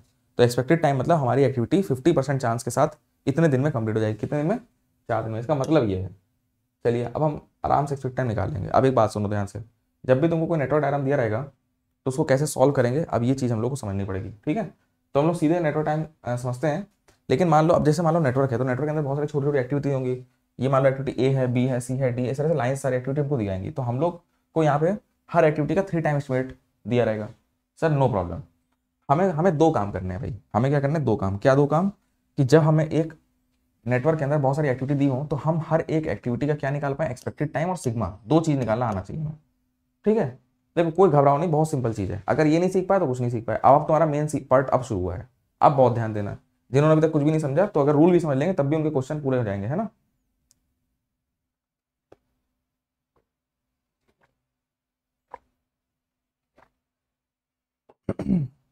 तो तुम यहाँ पे क्या देख रहे हो? अलग अलग अगर तुम्हें सबके, अब तुमने एक्सपेक्टेड टाइम उस फॉर्म से निकाला, इसका निकाला, इसका निकाला, सबका निकाला। जैसे इसका निकाल लो, एक है ना 6 + 4 × 8, 6 + b चलेगा 4 से, इसको अपॉन 6 कर दो, तो ये तुम्हारा कितना आएगा? तो सब लोग यस लिखो यार। सब लोग हर एक इवेंट का एक्सपेक्टेड टाइम अलग से निकाल लेंगे। बिल्कुल सिग्मा, सर सिग्मा भी निकाल लेंगे। TP - T0 अपॉन T0/6, इसका क्या हो जाएगा? TP - T0 अपॉन 6, इसका क्या हो जाएगा सर? 14 - 6/6। इस तरह सबका सिग्मा भी निकाल लेंगे हम लोग, कोई दिक्कत नहीं। चलिए फिलहाल निकालना नहीं अभी हम लोग को। ठीक है, तो अब देखिए इसका मतलब ये जो एक्टिविटी आपकी 5 दिन में खत्म हो जाएगी, इसकी संभावना 50% है। ये जो एक्टिविटी 8 दिन में खत्म हो जाएगी, इसकी संभावना 50% है। फिर सबको आप जोड़ दीजिए। सबको आप जोड़ देंगे तो आप ये बोलेंगे कि एक्सपेक्टेड टाइम ऑफ प्रोजेक्ट, पूरे पाथ का जो प्रोजेक्ट, मतलब जो प्रोजेक्ट वाला पाथ बोल लो, उसका अगर हम जोड़ दे 5, 8, 8.614, तो सबको जोड़ दोगे तो हमारा जो ये पाथ है ये 25.83 दिन में कंप्लीट हो जाएगा। इसकी संभावना 50% है। देखो हर चीज़ की संभावना 50% है यार। 25 दिन में खत्म भी हो सकता है, नहीं हो सकता, ये बात 50% श्योरिटी के साथ तुम कह सकते हो। आधा आधा चांस है सर, है ना? आधा चांस है। 2 में से एक बार ऐसा होगा कि ये ऐसे कंप्लीट हो जाएगा। ठीक है, समझ गए सर? आसान है। चलिए सर, इवेंट टाइम कैसे लिखते हैं वो हम लोग थोड़ा बात करेंगे। एक होता है अर्ली इवेंट टाइम, एक होता है लेट इवेंट टाइम। जरा तुमको इसका मतलब समझाता है तो तुमको कॉन्सेप्ट अपने आप क्लियर हो जाएगा। ठीक है, एक जरा हिंदी में यहाँ पे भाई बात समझो, इसको हम लोग बाकी अभी क्लियर कर लेंगे। इस डायग्राम को देखो ध्यान से यार। इस डायग्राम को सॉल्व करना है मान लो। ठीक है, इस डायग्राम को चलो इस डायग्राम को ना लेके हम लोग एक अपना डायग्राम बनाते हैं। एक अपना डायग्राम बनाते हैं और चीज़ों को समझने की कोशिश करते हैं। ठीक है, बहुत इंपॉर्टेंट है। अगर ये समझ गए तो पूरा कॉन्सेप्ट क्लियर हो जाएगा तुम्हारा। ठीक है, चलिए सर, तो अब हम लोग पार्ट का एक नेटवर्क सॉल्व करने जा रहे हैं। इसके बाद हम लोग CPM पे चलेंगे बढ़िया तरीके से एकदम।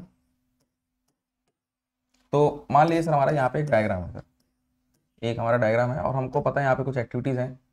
तो अब हम लोग कुछ एक्टिविटीज़ यहाँ पे ले लेंगे, जो यहाँ पे लिखी है वही ले लेते हैं। ठीक है, अब देखो यार सब पे 3-3 टाइम एस्टिमेट दिए होंगे, लेकिन सर वहाँ पे इतना टाइम नहीं कि सबको हम फॉर्मूला लगाएं, तो हम सीधे सबका एक्सपेक्टेड टाइम लिख रहे हैं मान लो। ठीक है, अब ऐसे तुम्हें सब कुछ ऐसे 3-3 दिया होगा। ऐसे यहाँ पे मान लो यहाँ पे 3 दिया है, यहाँ पे 3, हर चीज़ 3-3 तुम्हें दी गई होंगी। ठीक है, हर एक्टिविटी पे तुमको 3 टाइम एस्टिमेट दिया होगा। चलिए ये बात समझते हैं सर हम लोग, इतना टेंशन मत लीजिए आप। इसको नंबरिंग कर दीजिए 1 2 3 4 5। फिर 3 टाइम एस्टिमेट के बाद आप ये मान के चलिए सबका एक्सपेक्टेड टाइम मान लीजिए दिया हुआ है। मान लो यहाँ पे एक्सपेक्टेड टाइम 8 है, ये तुमने 3 टाइम से निकाला है।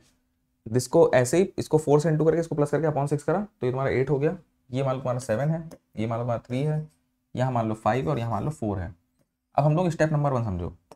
स्टेप नंबर 1 हम लोग यहाँ पे क्रिटिकल पार्ट ढूंढते हैं। बहुत ध्यान सुनना मेरी बात। क्रिटिकल पाथ मतलब सबसे लंबा पाथ। देखो वैसे सबसे पहले क्रिटिकल पाथ नहीं, सबसे पहले तो तुमने एस्टिमेट टाइम निकाले सबके, निकाले कि निकाले सर? बिल्कुल। तो हमने यहाँ पे क्रिटिकल पार्ट ढूंढा स्टेप नंबर 1। अब देखो क्रिटिकल पाथ मतलब सबसे लंबा पाथ। देखो जब इधर से जाओगे 1 2 4 5, तो ये 8 7 और 3 15 और 3 18 दिन लगेंगे। इधर से जाओगे तो 5 4 9 3 12 दिन लगेंगे। ठीक है, तो हमको समझ में आया क्रिटिकल पाथ यहाँ पे हमारा कौन है? 1 2 4 5, क्योंकि 1 2 4 5 में सर आपके यहाँ पे 8 7 और 3 मतलब 18 डेज आपके लग रहे हैं। 18 डेज लग रहे हैं, तो ये सबसे लंबा बात है। तो हम इसको कलरिंग करेंगे, थोड़ा कलरिंग कर दो ताकि हमें नेटवर्क में दिखे। हाँ भाई यहाँ पे ये क्रिटिकल पाथ, अच्छा क्रिटिकल पाथ क्यों बोलते हैं इसको, देखो ऐसे इसलिए बोलते हैं बेटा, ऐसे इसलिए बोला जाता है क्योंकि हमें पता है ये पाथ में अगर देरी हुई, अब तुम बताओ अगर इस पाथ में तुमने ऊंच नीच कर दी, मतलब यहाँ मान लो तुम ये काम कर रहे थे, मौज मस्ती करने चले गए, पिक्चर देखने निकल गए बीच में, भाई घूमने निकल गए, तो यार ये बताओ तुम्हारा प्रोजेक्ट देर में हो जाएगा। भाई जिस काम को 18 दिन में होना था वही काम 20 दिन में कंप्लीट होगा। तो क्रिटिकल पाथ पे मौज मस्ती मत करिए। हाँ, इस पाथ पे अगर तुम मौज मस्ती थोड़ी कर भी लेते हो तो तुम्हें पता है ये जो है अपना 12 दिन में कंप्लीट हो जाएगा। 6 दिन का एक्स्ट्रा समय है कि नहीं यहाँ पे, क्योंकि प्रोजेक्ट तो देखिए 18 पे खत्म होगा, लेकिन यहाँ पे अगर तुम देखो थोड़ा ध्यान दो तो यहाँ पे तुम्हारे पास 6 दिन एक्स्ट्रा है। भाई 18 12 में 6 का फर्क है, तो इधर 6 दिन एक्स्ट्रा है, 6 दिन तुम घूम भी सकते हो, कोई दिक्कत नहीं। तो ये हमारी नॉन क्रिटिकल एक्टिविटी होगी, हमारी क्रिटिकल हो जाएगी। ये बात समझ में आ रही होगी, है ना। तो ये चीज़ तुमको, हाँ, तो क्रिटिकल का मतलब हो गया कि हमारा ये लॉन्गेस्ट ड्यूरेशन लगता है इसको कंप्लीट होने में, लेकिन it is the shortest duration in which project can be completed. It is the shortest duration 18 दिन जिसमें हमारा प्रोजेक्ट कैन बी कंप्लीटेड हो जाएगा। ठीक है, चलिए क्रिटिकल पार्ट ढूंढे। अब हम यहाँ पे इवेंट टाइम कैसे लिखेंगे, देखो इवेंट टाइम लिखना सुनो बहुत ध्यान से। सबसे पहले क्रिटिकल पाथ को देखो। अब इवेंट कितने हैं सर, 1 2 3 4 5। हर एक इवेंट टाइम के ऊपर हम लोग अर्ली टाइम लिखते हैं और नीचे लिखते हैं लेट टाइम। हर एक इवेंट ऊपर लिखते हैं अर्ली टाइम, नीचे लिखते हैं लेट टाइम। अब देखो अर्ली टाइम जब स्टार्टिंग होगी तो हम लोग कैसे लिखेंगे, सुनना, अर्ली टाइम यहाँ लिखेंगे 0, क्योंकि 0 से स्टार्ट हुआ। अब बताओ यहाँ पे अगर हम अर्ली का मतलब ऐसे पढ़ो, जल्द से जल्द, अगर हम काम को जल्दी जल्दी करना शुरू करें एकदम बिना टाइम वेस्ट किए हुए, तो जल्द से जल्द हमारा एक्टिविटी कब खत्म होगी या शुरू होगी, इसको बोलते हैं अर्ली इवेंट टाइम। क्या बोलते हैं, अर्लीस्ट इवेंट टाइम। और लेटेस्ट का एल का मतलब यहाँ पे क्या है, लेटेस्ट इवेंट टाइम। इसका मतलब क्या है, तुमने लेट कर दिया, ठीक है। अब जैसे फॉर एग्जाम्पल मानो तुम्हारे पास 10 दिन का समय है और तुम काम करने में 4 दिन लगाते हो, बहुत ध्यान सुनना मेरी बात। 10 दिन का समय है, काम करने में 4 दिन लगाते हो। अब मानो तुमने स्टार्टिंग पहले दिन से ही काम शुरू कर दिया 0 से, तो तुम्हारा काम 4 दिन में कंप्लीट हो जाएगा, जबकि है 10 दिन। तुम बाद के 6 दिन मौज कर सकते हो। सर बात समझ में आई। इसको बोलते हैं अर्ली, क्योंकि तुमने सबको जल्दी जल्दी शुरू करा, 0 पे शुरू किया, 4 पे खत्म किया, भले ही तुम्हारे पास 10 दिन थे। अच्छा, लेट का मतलब क्या हो गया, लेटेस्ट टाइम का मतलब क्या हो गया कि तुम्हारे पास 4 दिन थे, तुमने 6ठे दिन काम शुरू किया, और 10वें दिन खत्म किया, 4 दिन लगे तुम्हें तब भी, लेकिन तुमने मौज मस्ती शुरू में करी, काम किया बाद में, तो उसको बोलते हैं लेटेस्ट टाइम, है ना। तो ये तुम्हारा अर्ली और लेट का कॉन्सेप्ट है। लेट का मतलब तुमने सबको देर देर में किया, अर्ली का मतलब तुमने सबको जल्दी जल्दी किया। ठीक है, अच्छा ठीक है सर, तो इसका इवेंट टाइम क्या होगा। सर देखिए इसका इवेंट टाइम क्या होगा ये समझते हैं। यहाँ 0 लिखा है तो हम लोग 0 + 8 8 कर देंगे। भाई 0 + एक्टिविटी टाइम करेंगे तो 8 हो जाएगा। मतलब अगर मैं जल्द से जल्द यहाँ से निकल गया, तुरंत निकला यहाँ से, तब भी मैं 8 पे पहुंचूंगा। फिर यहाँ से अगर आगे बढ़े, और एक बात सुन लो, इवेंट टाइम सबसे पहले जो क्रिटिकल पाथ पे जो इवेंट आ रहे हैं, गोले आ रहे हैं, नोड आ रही हैं, इवेंट आ रही है, उनको लिखो पहले। यहाँ 0, यहाँ 8, 8 7 कितना, अगर मैं जल्दी जल्दी भी आया सर यहाँ पे 15 पे आऊँगा, और अगर बहुत जल्दी जल्दी भी आया तब भी मैं 18 तक तो यहाँ पहुँचूंगा। कितनी जल्दी करूँ, 18 तक तो पहुँचना है, 18 तो लगी जाएगा। ठीक है, तो पहले तुम क्रिटिकल पाथ के इवेंट टाइम ऊपर ऊपर लिख डालो, जल्द से जल्द सब कुछ चल रहा है। अच्छा, इसी को जो है देखो, शुरू से आखिर तक तुमने इवेंट टाइम लिख डाले एकदम वैसे ही। फिर इसी को लेटेस्ट टाइम मान लो कि हम अगर बहुत देर भी करें सर तो हमारा प्रोजेक्ट 18 पे ही खत्म होगा। अब उल्टा चलना होता है, देखो लेट में क्या है, बैकवर्ड पास। अर्लीस्ट में क्या है कि हमको फॉरवर्ड आना था, फॉरवर्ड पास देना था, यहाँ पे बैकवर्ड देंगे। अब 18 - 3 करो, 18 - 3 कितना हो जाएगा हमारा, 15। तो इवेंट 4 का अर्लीस्ट इवेंट टाइम 15 है और लेटेस्ट इवेंट टाइम भी 15 है। मतलब मौज मस्ती का समय बिल्कुल नहीं है। 15 पे आओ, 15 पे निकल जाओ, 15 पे आओ जल्दी जल्दी भी, 15 पे निकल जाओ मैक्सिमम। ठीक है, यहाँ पे ज़्यादा देर नहीं कर सकते हम लोग। अब इसके पीछे जाओ, 15 में 7 माइनस करो, तो ये 15 में 7 माइनस करेंगे 8 हो जाएगा। फिर 8 में 8 माइनस करेंगे, ये आपका 0 हो जाएगा। इतना क्लियर है। तो हमको एक बात समझ में आई सर, ये जो आपकी क्रिटिकल पाथ है उस पर अगर हम स्लैक देखें। अच्छा, स्लैक का मतलब क्या होता है यार, स्लैक का मतलब होता है TL - T। अब यहाँ पे 1 2 3 4 इवेंट है, TL - T यहाँ 0 आ रहा है, यहाँ पे भी 0, यहाँ पे भी 15 - 15 0, यहाँ पे 18 - 18 0। तो सर जगह ही नहीं। स्लैक का मतलब होता है कितना खाली समय हमारे पास है। अब जैसे फॉर एग्जाम्पल तुम नॉन क्रिटिकल पाथ पे आओ, अच्छा तुम 15 - 4 करो। देखो जाते समय हमेशा इधर से जाओ फॉरवर्ड, आते समय बैकवर्ड आना लेटेस्ट में। तो 15 - 4 कितना हो, कमेंट करो यार। सर 15 - 4 आपका कितना हो गया, 11। और जब हम इसका T लिखेंगे तो T इधर से लिखेंगे कि जल्द से अगर ये शुरू किया होता हमने तुरंत 0 पे शुरू कर दिया, तो 0 से 5 जोड़ते तो आप 5 पे यहाँ पहुंच चुके होते। मतलब आप इस इवेंट 3 को इस्टेब्लिश कर लेते अगर आप जल्दी जल्दी चलते तो 5 पे, लेकिन देर से देर आप यहाँ 11 पे जरूर निकल जाइएगा। अगर आप 11वें दिन पे यहाँ से नहीं निकले तो 18 पे वहाँ नहीं पहुँच पाएंगे, ये समझ लीजिए। अगर आप 11वें दिन पे यहाँ से नहीं निकले तो 18 पे वहाँ पे नहीं पहुँच पाएंगे। इसका मतलब यहाँ पे हमारे पास कितना स्लैक है बताओ, यहाँ पे कितना स्लैक है, कितना खाली समय मिल पा रहा है। अगर जल्दी जल्दी आएंगे तो यहाँ 5 और देर से देर निकलेंगे तो 11। कितना समय यहाँ पे मिल पा रहा है सर, हमको यहाँ पे 6 का समय मिल पा रहा है। तो यहाँ पे जो स्लैक हमको देखने को मिल रही है इस जगह पे, यहाँ पे इस इवेंट पे स्लैक हमको 6 देखने को मिल रही है, तभी तो ये नॉन क्रिटिकल है। ये पाथ नॉन क्रिटिकल इसलिए क्योंकि यहाँ पे जगह हमको मिल रही है, ठीक है। तो यहाँ पे स्लैक SLACK हमारी कितनी जाएगी, यहाँ पे 6 हो जाएगी। तो ये बताओ, अब अगर तुमको कोई नेटवर्क डायग्राम देंगे तो तुम लोग टी और TL लिख लोगे, है ना, TTL लिख लोगे? सर बिल्कुल कर लेंगे, नो प्रॉब्लम, बहुत अच्छी तरीके से कर लेंगे। तो हम ये बोल सकते हैं क्रिटिकल पाथ निकाल लेंगे। अच्छा, क्रिटिकल पाथ के ऊपर हम लोग जितने इवेंट हैं उनको तो TTL सेम ही देना होता है, कोई बड़ी चीज़ नहीं है, बाकी को हमको देखना पड़ता है, ठीक है।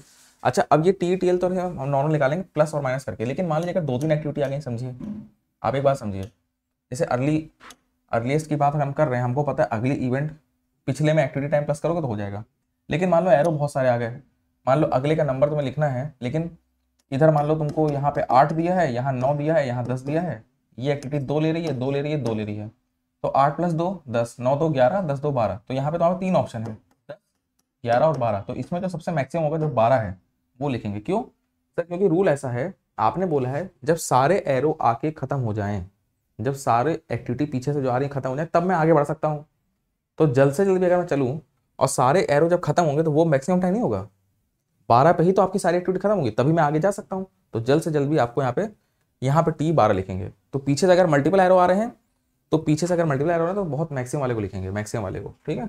और ऐसे ही लेटेस्ट टाइम की अगर हम बात करें तो बैकवर्ड होता है, इससे इसको माइनस करो, इससे इसको माइनस करो, इससे माइनस करो, और जो इन तीनों मिनिमम होगा वो यहाँ लिखा जाएगा। भाई TL में उल्टा आते हैं, तो this minus this, this minus this, this minus this. अगर हम देर से देर की बात करें तो यहाँ पे हम लोग मिनिमम लिखेंगे। तो आगे जाते समय अगर मल्टीपल एरो तो मैक्सिमम, और पीछे आते समय, बैकवर्ड आते समय अगर हम मल्टीपल एरोस दिख रहे हैं तो हम लोग यहाँ पे मिनिमम लेके चलेंगे, ठीक है, क्योंकि लेट का कॉन्सेप्ट है। सर अब मुझे बहुत कुछ समझ में आ गया है। अब यहाँ पे हम लोग फाइनली स्लैक की बात करेंगे। तो स्लैक आपको पता ही है सर, TL - C होता है, भी आप बता चुके हैं। अगर 0 है तो इसका मतलब क्रिटिकल है, यहाँ पे कोई भी मौज मस्ती का समय नहीं है। सब क्रिटिकल मतलब आपकी पॉजिटिव स्लैक है, आपके पास अच्छा खासा समय, जैसे अभी 5 और 11 वाला एग्जाम्पल था, तो आप यहाँ पे पॉजिटिव है, आप आराम से घूम भी सकते हैं, थोड़ा बहुत मौज मस्ती कर सकते हैं बीच में। और सुपर क्रिटिकल मतलब नेगेटिव। सुपर क्रिटिकल का मतलब ये है भैया, आपने सर समय नहीं दिया, आपने समय दिया 18 और बोल रहे हैं कि 15 दिन में काम कर दो, हमें समय 18 दिया, बोला 15 दिन खत्म कर दो, तो इसका मतलब क्या है? इसका मतलब 3 दिन की कमी है। इसको क्या बोलते हैं हम लोग? नेगेटिव।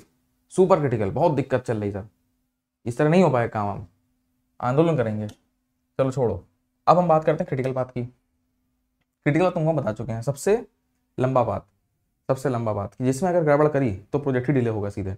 जैसे 18 वाले पाथ में अगर कुछ भी ऊंच नीच कर दें, तुरंत 19, 20, 21 कुछ भी हो जाएगा, तुम्हारा पाथ ही डिले हो जाएगा, उसको हम लोग बोलते हैं क्रिटिकल पाथ, ठीक है। तो एक ऐसा पाथ जिसमें हम लोग कनेक्ट कर रहे हैं इनिशियल फाइनल इवेंट को, जिसमें बिल्कुल कम से कम समय हमारे पास, 0 या मिनिमम से मिनिमम स्लैक है, क्योंकि उसमें अगर हमने देरी कर दी, उसमें देरी कर दी तो सर बस समझिए कि सब कुछ गड़बड़। अच्छा एक बात और सुनो, मान लो कभी कभी होता है कि हमारे नेटवर्क में कई रास्ते हैं, दोनों में सेम आ गया मामला, मान लो दोनों में टाइम सेम आ गया, मान लो दोनों में टाइम सेम आ गया, तब क्या करूँ मैं सर? अगर दोनों में टाइम सेम आ गया तब मैं क्या करूँगा? सुनिए सर बहुत ध्यान से यहाँ पे। अगर मान लीजिए हमने इधर से एक रास्ता निकाला, इसमें 18 दिन आए, इधर से एक रास्ता आया सर अपना ऐसे, इसमें मान लो 18 दिन आ गए, तो अब मैं क्या करूँ सर नेटवर्क के अंदर? भाई गोले वोले बनाए, थोड़ा सा इमेजिन कर लो, कोई दिक्कत नहीं है। तो अब हम क्या करेंगे, दोनों का हम लोग सिग्मा निकालेंगे। अच्छा ये बताइए सर, पहले तो एक चीज़ हमें कि किसी पाथ पे हम लोग टाइम निकालना सीख गए हैं। आपने बोला कि भाई किसी पाथ का टाइम निकालना है तो सारी एक्टिविटी का टाइम का सम कर दो, हर एक्सपेक्टेड टाइम का सम कर दो। सर वेरी सिंपल, किसी पाथ का टोटल टाइम निकालना है तो भैया सब एक्टिविटी का सम कर देंगे, एक्टिविटी टाइम का सम। सर सिंपल है, ये रूल तो मुझे समझ में आता है सर, पहला रूल। दूसरा बताइए क्या है? दूसरा रूल ये कहता है, ये सेंट्रल लिमिट थ्योरम होता है कि किसी पाथ की अगर आप बात कर रहे हैं, मान लीजिए यहाँ इस पाथ के आपके देखिए ये सब है, तो आप देखिए इसका वेरिएंस K1, इसका वेरिएंस K2, इसका K3, तो K1 K2 K3 से जब तक प्लस करेंगे तो ये आपके पूरे पाथ का वेरिएंस हो जाएगा। K की बात करें वेरिएंस, और तुमको ये तो पता है वेरिएंस हमारा सिग्मा स्क्वायर होता है, तो पूरे पाथ का sigma square, sigma 1 square, sigma 2 square, sigma 3 square, इस तरह से हम लिख देंगे, है ना। तो हमारे पूरे पाथ का सिग्मा स्क्वायर हमको मिल जाएगा, पूरे पाथ का सिग्मा स्क्वायर इस तरीके से निकाल सकते हैं, ठीक है। तो ये हमारा सेंट्रल लिमिट थ्योरम हो गया। तो अब हमको क्या करना है, पूरे पाथ का वेरिएंस निकालना है, जिस भी का वेरिएंस ज़्यादा आएगा वो ज़्यादा क्रिटिकल होगा। देखो पहले टाइम निकालो, 2 पाथ दिए हैं, ठीक है, 2 पाथ दिए हैं 1 और 2, मान लो दोनों का इसका टोटल टाइम 5 आया, इसका टोटल टाइम भी 5 आया, लेकिन इसका वेरिएंस कम आया, नीचे वाले का वेरिएंस ज़्यादा आया, नीचे वाले का वेरिएंस ज़्यादा आया, तो नीचे वाला क्रिटिकल हो जाएगा। जिसका वेरिएंस ज़्यादा आएगा वो क्रिटिकल होगा, अगर एक्सपेक्टेड टाइम सेम है तो यही यहाँ पे लिखा हुआ लाइन ज़्यादा ध्यान से पढ़ना कि in case of multiple critical path when expected time of both the path are same. Time अगर सेम हो गया सर, टाइम अगर सेम हो गया तो फिर आप देखिए किसका वेरिएंस ज़्यादा है, किसका वेरिएंस स्टैंडर्ड डिवीजन ज़्यादा। वेरिएंस कैसे कैलकुलेट होगी, छोटे छोटे जो एक्टिविटी, हर एक एक्टिविटी का वेरिएंस निकालो। कैसे वेरिएंस निकलता है, टीपी माइनस T0/6 का होल स्क्वायर करके। कैसे सिग्मा निकलता है, टीपी माइनस T0/6 करके, है कि नहीं। ठीक है, जिसका ज़्यादा वो क्रिटिकल। सर अब मुझे और बहुत समझ में आ गया है, ठीक है। अब हम यहाँ पे प्रोबेबिलिटी ऑफ कंप्लीशन थोड़ा समझने की कोशिश करेंगे। ये 5 स्टेप समझ लो, बस पार्ट खत्म। ये 5 स्टेप समझो, पार्ट खत्म, अगले 5 मिनट सीपीएम खत्म। सर स्टेप बताइए, बहुत बढ़िया मतलब समझेंगे। देखो, जब भी कोई एक नेटवर्क बने, स्टेप नंबर 1 होता है पहले अपने दिमाग से, बुद्धि से नेटवर्क बनाओ। नेटवर्क मैं बनाऊंगा बहुत तेजी सर, कि ए के पीछे बी है, बी के आगे सी है, सर मैं दिमाग से नेटवर्क बना दूंगा, 2-3 ट्रायल लेके बन जाता है, वो बड़ा काम नहीं है। ठीक है सर, स्टेप नंबर 1 कंप्लीट। उसके बाद हर एक का एक्सपेक्टेड टाइम निकालो, क्योंकि यार देखो हर एक एरो पे 3-3 टाइम लिखे होंगे, दिमाग खराब हो जाएगा सर मेरा। हर एक एक्टिविटी पे 3-3 टाइम लिखे हुए हैं, हम तुरंत सबका एक्सपेक्टेड टाइम निकालेंगे। फॉर्मुला इस्तेमाल करें, कौन सा, T0 + 4Tm + Tp/6, इतना कर लोगे। उसके बाद सारे टाइम लिखने के बाद सबसे पहले क्रिटिकल पार्ट ढूंढो। स्टेप समझ लो, स्टेप समझ लो। सर हम एक्सपेक्टेड टाइम के बाद हम तुरंत क्या करेंगे, सबसे पहले क्रिटिकल पार्ट ढूंढेंगे। अब क्रिटिकल पार्ट हमको पता है सबसे लंबा पार्ट, ठीक है। मान लीजिए टाइम सेम आ गया 2 रस्तों में, तो हम वेरिएंस कैलकुलेट कर लेंगे, वेरिएंस देखेंगे किसका ज़्यादा है, ये भी कर लेंगे, लेकिन क्रिटिकल पार्ट ढूंढ निकालेंगे किसी तरह से। उसके बाद अब उस क्रिटिकल पार्ट को पहले चमका दो, एकदम जोर से उसको ऐसे चमका दो ताकि वो तुरंत अलग से दिखाई दे। चलिए इतना कम कर लेंगे सर, इतना हो जाएगा, यहाँ तक कोई दिक्कत नहीं है। फिर अब तुम एक्सपेक्टेड टाइम और स्टैंडर्ड डिवीजन पूरे प्रोजेक्ट का निकालोगे। पूरे प्रोजेक्ट का ये कैसे होगा सर, अरे कुछ नहीं, जो क्रिटिकल पाथ बनाया है, ठीक है, जो क्रिटिकल पाथ बनाया, एक काम करते हैं साथ साथ लेके चलते हैं। देखो एक एग्जांपल के साथ साथ साथ लेके चलते हैं। जैसे एक यहाँ पे एग्जांपल भी है, बहुत बढ़िया से सॉल्व किया हमने, समझ जाओगे तुरंत, कोई बड़ा काम नहीं है। अब तुम अगर इस नेटवर्क को देखो तो पहले तुमने बड़ी मेहनत से नेटवर्क बनाया, स्टेप नंबर 1 कंप्लीट। सब पे 3-3 देखे टाइम दिए हैं, दिमाग मेरा आउट था सर, लेकिन कोई बात नहीं, मैंने भगवान का नाम लिया, हिम्मत करी और सबके नीचे एक्सपेक्टेड टाइम लिख दिया। पिंक रंग से दिखाई दे रहे होंगे, बहुत ही सुंदर तरीके से डायग्राम बना हुआ है। तो सर 3-3 टाइम सबके एक्सपेक्टेड टाइम। फिर मैंने जोड़ा, मैंने 8.17 10 इसको जोड़ा, इस रास्ते को लिया, फिर मैंने ये रास्ता देखा, फिर मैंने ये रास्ता देखा, फिर मैंने ये रास्ता देखा। सर बहुत सारे रास्ते देखे, काफ़ी दिमाग खराब हुआ, लेकिन मुझे अंत में पता चल गया ये मेरा क्रिटिकल पाथ है। सबसे लंबा आया, बात खत्म। अच्छा, सबसे लंबा जो पाथ आया उस पर टाइम मुझे देखा 28.33, मतलब फिर मैंने उसको चमकाया, जोर से चमकाया, बत्ती से चमकाता है बहुत बढ़िया से। देखिए आप कोई भी नेटवर्क को देख के बता सकता है कि ये हमारा क्रिटिकल है, ठीक है, समझो बाप, है ना, ये हम देख के बता सकते हैं यहाँ पे ये हमारा क्रिटिकल है। एक्सपेक्टेड टाइम हो गया। अब सर हमें क्या करना है, हमें प्रोजेक्ट का एक्सपेक्टेड टाइम मिल गया, इसको प्लस करके, और हम अब प्रोजेक्ट का सिग्मा निकालेंगे। कैसे, सिग्मा 1 स्क्वायर। अब इसका सिग्मा कैसे निकलेगा बताओ सर, इस एक्टिविटी का, इस एक्टिविटी का, इस एक्टिविटी का, इस एक्टिविटी सिग्मा कैसे निकालें सर, बहुत सिंपल है। Tp - T0/6 10, देखो ये 10 है, ये 5 है, तो 10 - 5/6 करो, Tp - T0/6 कर दो, तुम्हें सिग्मा मिल जाएगा। तो इसका सिग्मा आ गया ये। ऐसे ही 8 - 4/6 कर दो, इसका 0.67 आ जाएगा, इसका 0.5 आ जाएगा, सबका सिग्मा निकल के आ गया। सिग्मा तुम सिर्फ क्रिटिकल पे निकालो, देखो लिखा हुआ है 1 4 4 6 5 6 और 6 8, ठीक है, 1 4 4 5 5 6 और 6 8 का सिग्मा निकाल दो और सबका स्क्वायर करके सम कर दो, क्योंकि आप बता चुके हैं कि वेरिएंस अगर यह सिग्मा निकालना है तुमको इस पूरे पाथ का, तो तुम्हें ऐसे ही करना पड़ेगा, ठीक है। तो इस तरीके से हमने सॉल्व करा, इनका इनका इनका इनका Tp - T0/6, Tp - T0/6, Tp - T0/6, Tp - T0/6 करके हमने होल स्क्वायर करा और फिर अंडर रूट करा, तो हमको प्रोडक्ट का सिग्मा मिल गया, जो कि आगे 1.77। बताओ यहाँ तक कर लो काम, यहाँ तक काम कर लोगे। और तुमने स्टार्टिंग में देखो हर रास्ते का यहाँ पे देखो तुमने टाइम कैलकुलेट किया, सबसे बड़ा टाइम निकल के आया वही जो तुमने चमकाया हुआ है। इतना समझ गए होगे, है ना, इतना समझ गए सर, यहाँ तक कोई दिक्कत नहीं, बहुत आराम से काम कर लेंगे। अब हमको आगे बोलेगा, इतना काम हम लोग पार्ट में आराम से कर लेंगे, ठीक है, नेटवर्क बनाया, सॉल्व कर लिया। अब आगे मुझसे क्या बोलेगा सर, बोलेगा कि व्हाट इज द संभावना, व्हाट इज द संभावना कि जो मेरा प्रोजेक्ट है वो आपका 28.33 में खत्म हो जाए। अब ध्यान सुनो मेरी बात, बहुत ज़्यादा ध्यान सुनना, ठीक है। हम लोग एक काम करेंगे, ये 1.77 को और 28.33 को थोड़ा राउंड ऑफ कर रहे हैं ताकि कैलकुलेशन थोड़ी आसान हो जाए, तो तुम घबराना मत। हम एक एग्जांपल लेने के लिए आगे के स्टेप सिंपल करने के लिए चीज़ें कर रहे हैं, ठीक है। तो मान लेते हैं लेटेस्ट से हमने सॉल्व किया होता और हमारा एक्सपेक्टेड टाइम मान लो 28 दिन आता, राउंड ऑफ कर रहे हैं ताकि देखो प्लस करने में और माइनस करने में आसानी हो, ठीक है। इसको तुम मान लो 28 है, टेंशन मत लेना, देखो टेंशन को नहीं लेगा भाई। सर मान लिया, आप मत टेंशन लीजिए, हम नहीं ले रहे हैं। यहाँ पे 2 मान लो, सिग्मा मान लो 2 आया था, तो हम ये उम्मीद कर रहे हैं कि तुम क्रिटिकल पाथ के अलोंग टोटल टाइम एक्सपेक्टेड और स्टैंडर्ड डिवीजन निकाल लोगे। सर सिंपल, बहुत सिंपल, कोई दिक्कत नहीं है, आराम से निकलेगा। अब आगे तुमसे पार्ट क्वेश्चन का ये बोलेगा कि भाई ऐसा बताओ, व्हाट इज संभावना, भाई चेतन ये बताओ हमको कि हमारा प्रोजेक्ट इतने टाइम में खत्म हो जाए। हमारा शेड्यूल टाइम जो प्रोजेक्ट का है वो 28 दिन है। तो अगर 28 दिन में हमको प्रोजेक्ट करना है, शेड्यूल्ड है मतलब, तो बताओ व्हाट इज अ संभावना, क्या प्रोबेबिलिटी है कि हमारा प्रोजेक्ट जो है 28 दिन के अंदर खत्म हो जाएगा। क्या संभावना है कि हमारा प्रोजेक्ट जो है 28 दिन से 28 दिन के अंदर खत्म हो जाए, इसकी संभावना बताओ। क्या संभावना है कि हमारा प्रोजेक्ट जो है 30 दिन में खत्म हो जाए। क्या संभावना है कि हमारा प्रोजेक्ट जो है वो 32 दिन में खत्म हो जाए। क्या संभावना है कि हमारा प्रोजेक्ट जो है, ये सब समझना पड़ेगा, यही क्वेश्चन आता है एग्जाम में। अब ये समझ गए तो बात खत्म। सर क्या संभावना है कि मेरा प्रोजेक्ट जो है यहाँ पे 36 दिन में खत्म हो जाए। क्या संभावना है कि मेरा जो प्रोजेक्ट है वो यहाँ पे 26 दिन में खत्म हो, 24 दिन में खत्म हो, 22 दिन में। अच्छा तुम सोचोगे सर ये दो क्यों कम कर रहे हैं? दो इसलिए कर रहे हैं क्योंकि तुम्हारा ये देखो यार, ये सिग्मा 2 है यार, सिग्मा की वैल्यू 2 है, ठीक है। तो शेड्यूल टाइम तुमको दिए गए हैं। अब तुम ये बताओ, एक फॉर्मूला हम लोग को यहाँ समझना पड़ेगा इसके लिए, एक फॉर्मूला यहाँ पे हमको समझना पड़ेगा। सर आपने रूल्स सारे लिख रखे हैं, यहाँ तक का सर हमको सिस्टम पूरा समझ में आ गया, यहाँ तक सिस्टम पूरा समझ में आ गया। हम प्रोजेक्ट का और इसका जो है अपना सिग्मा और एक्सपेक्टेड टाइम निकाल लेंगे। अगला बोल रहा है कि यहाँ पे हमको एक फैक्टर निकालना है, जिसको हम बोलते हैं प्रोबेबिलिटी फैक्टर जेड, जो कि TS minus T upon sigma होता है। अब हमारे क्वेश्चन में टी 28 है, ये सिग्मा है, तो पहले जेड निकालना सीखते हैं और जेड से हमको सारी प्रोबेबिलिटी का आइडिया लग जाएगा। जेड से हमको पूरी प्रोबेबिलिटी का आइडिया लग जाएगा, क्योंकि ग्राफ से पूरा क्लियर हो जाता है। देखो यहाँ पे एक चीज़ समझो, एक चीज़ समझना है ध्यान से, देखो कहाँ भाग गया, यहाँ देखो सर, आपको पता है ये जो आपका ग्राफ था, ध्यान से देखेंगे, ये जो आपका ग्राफ है, आपको पता है बीच में z इक्वल टू 0 है, ये z इक्वल टू 1 है, ये 2 है, ये 3 है, ये -1 है, ये -2 है, -3 है। अब z निकलेगा कैसे सर? आप z का फॉर्मूला मुझे क्या बता रहे हैं, क्या बता रहे हैं? Schedule time minus expected time. Expected time हमारे प्रोजेक्ट के नेटवर्क से निकलता है, नेटवर्क से मैंने निकाला बड़ी मुश्किल से, क्रिटिकल बात कर रहा हूँ, अपॉन सिग्मा करूंगा। तो यहाँ पे जब z आया तो बताओ 28 माइनस 28, देखो ये भी 28, ये भी 28, तो 28 माइनस 28 कितना हो गया? 0। z हो गया 0। यार अब बताओ z 0 है तो प्रोबेबिलिटी 50% नहीं हुई? इसके पीछे कह रहे 50%, हाँ सर। तो हम यहाँ बोलेंगे सर यहाँ पे प्रोबेबिलिटी कितनी आ गई? 50% मतलब 0.5। मतलब आपका जो प्रोजेक्ट है ना सर 28 दिन में खत्म हो जाए, इसकी संभावना 50% है। सर वेरी सिंपल, आगे इस पे आइए सर, इसका जब आप z निकालेंगे तो 30 माइनस 28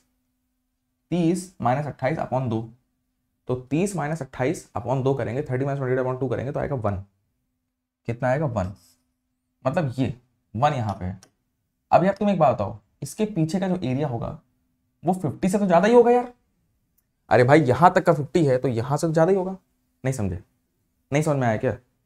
बताओ, ज़्यादा ही होगा, ज़्यादा होना जरूरी है भाई, है कि नहीं?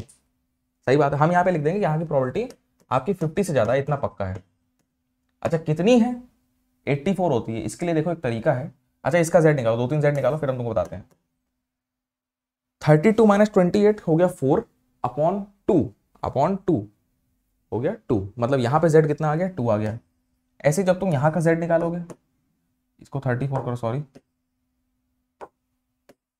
34 माइनस 28 6 हो गया, 6 अपॉन 2 करोगे तो ये 3 आ जाएगा। ऐसे इसका z -1 आ जाएगा। 26 माइनस 28 -2 होता है और -2 अपॉन 2 -1 होता है। ऐसे इसका z -2 आ जाएगा, इसका z -3 आ जाएगा। अब तुम सारे z देखने की कोशिश करो। z2 ये है, इसके पीछे का एरिया ऑब्वियसली 50 से ज़्यादा है, कोई भी बता सकता है सर ये। सर z3 आपका ये है, इसके पीछे ऑलमोस्ट 100% है, इसकी प्रोबेबिलिटी सर आपकी 50% ज़्यादा, और ये जो हम कहेंगे इसकी प्रोबेबिलिटी ऑलमोस्ट 99% है ना, क्योंकि इसके पीछे पूरा एरिया आपका। फिर -1, सर -1 यहाँ है। अच्छा हाँ, -1 के पीछे का एरिया 50% से कम है। देखो ये एरिया 50 से तो कम ही है ना, हाँ। तो इसका और इसका एरिया, इन तीनों का सर 50 से कम है आपका एरिया, ठीक है। इन सब का एरिया आपका 50 से कम है। सर मुझे बात समझ में आ गई, नो प्रॉब्लम। -1 -2 -3 का एरिया 50 से कम। अब कितना होगा एग्जैक्ट ये बताइए। तो इसके लिए एक टेबल यहाँ पे तुम देखो, इसके लिए यहाँ पे एक टेबल देखो, Z टेबल होती है एक। क्या होती है Z टेबल?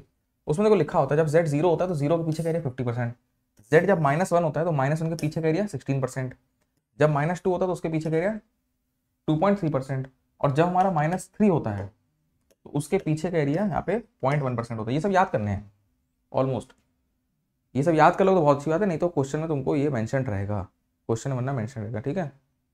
ग्राफ में एग्जैक्टली बता नहीं सकते तो उसके लिए हमने वैल्यूज याद कर ली। देखो बेटा, अब बोल रहा है 1 के पीछे, देखो 1 के पीछे का एरिया कितना है सर? 84.1%। 2 के पीछे का एरिया कितना है 97.9 है ना, इसके पीछे का एरिया कितना है 99.9% ऑलमोस्ट। और तुम एक चीज़ और समझो, इधर और इधर को प्लस करो 100, इधर और इधर को प्लस करो 100, इधर और इधर को प्लस करो 100। तो अब देखिए सर 84, 97, 99 इसको याद कर लो। तो हम ये कह सकते हैं z इक्वल टू 1 के पीछे, क्योंकि z टेबल दी गई है। ये मैथ्स अगर तुमने पढ़ रखी हो BTech first year second year में, तो वहाँ पे z टेबल होती थी पीछे, पता नहीं याद है कि नहीं याद है, जो भी है यही है। तो z1 के पीछे सर आपने बोला 84% एरिया, मतलब ऑलमोस्ट 1 के पीछे ऑलमोस्ट 84% एरिया, वो टेबल हमने याद कर ली। नहीं तो देखो याद नहीं करनी वैसे तुम्हें, एग्जाम में दी जाती है, लेकिन मान लो बाई केस इन केस नहीं दी तो तुमको पता रहना चाहिए, है ना 84। अच्छा 2 के पीछे का एरिया इन्होंने लगभग 95 बताया। अब अगर पीछे देखें लगभग 95 ही था, कितना था भाई देखो 97 था, सॉरी सर 97.7 था। तो हम यहाँ पे 0.977 लिख देंगे, 0.977 ये आपका, और 99.1 था तो ऑलमोस्ट 0.99 क्या नाम है 0.991 कर देंगे, ठीक है 99.9 था शायद ना, इस तरह था अपना जो भी था। ये कितना था 99.9 था भाई, हम क्या तो ये प्रोबेबिलिटी आपकी निकल के आ जाएंगी। तो इस तरह से प्रोबेबिलिटी निकाल लोगे। बताओ z निकालो और टेबल से प्रोबेबिलिटी निकालो। अच्छा मान लो कोई वैल्यू 1 और 2 के बीच में आई तो इंटरपोलेट कर दो। हमको पता है 1 की प्रोबेबिलिटी इतनी है, 2 की प्रोबेबिलिटी इतनी है, तो 1.5 की इतनी होगी, जो उसके बीच में आ जाएगा।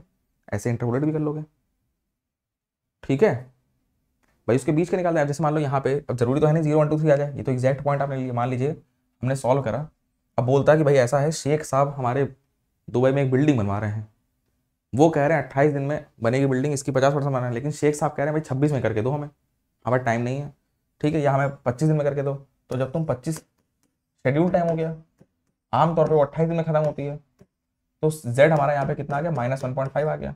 तो -1.5 की वैल्यू हम यहाँ से निकाल लेंगे। हम टेबल में जाएंगे सर, हम टेबल में जाएंगे, -1.5 की वैल्यू अगर लिखी है तो लिख देंगे सीधे, नहीं होगा तो हम इंटरपोलेट कर लेंगे कि इस पे इतना, इसमें इतना, तो 1.5 पे इतना हो जाएगा, ठीक है। इंटरपोलेट तो जानते ही हो, बीच की वैल्यू निकालनी बस, तो इससे हमको प्रोबेबिलिटी मिल जाएगी। तो एंड में हमको एक बात समझ में आ गई सर कि पर्ट के नेटवर्क में आप z निकालिए और z के बाद आप प्रोबेबिलिटी फैक्टर, जो प्रोबेबिलिटी फैक्टर आया है उसके हिसाब से आप प्रोबेबिलिटी निकालिए z टेबल देख के, बस।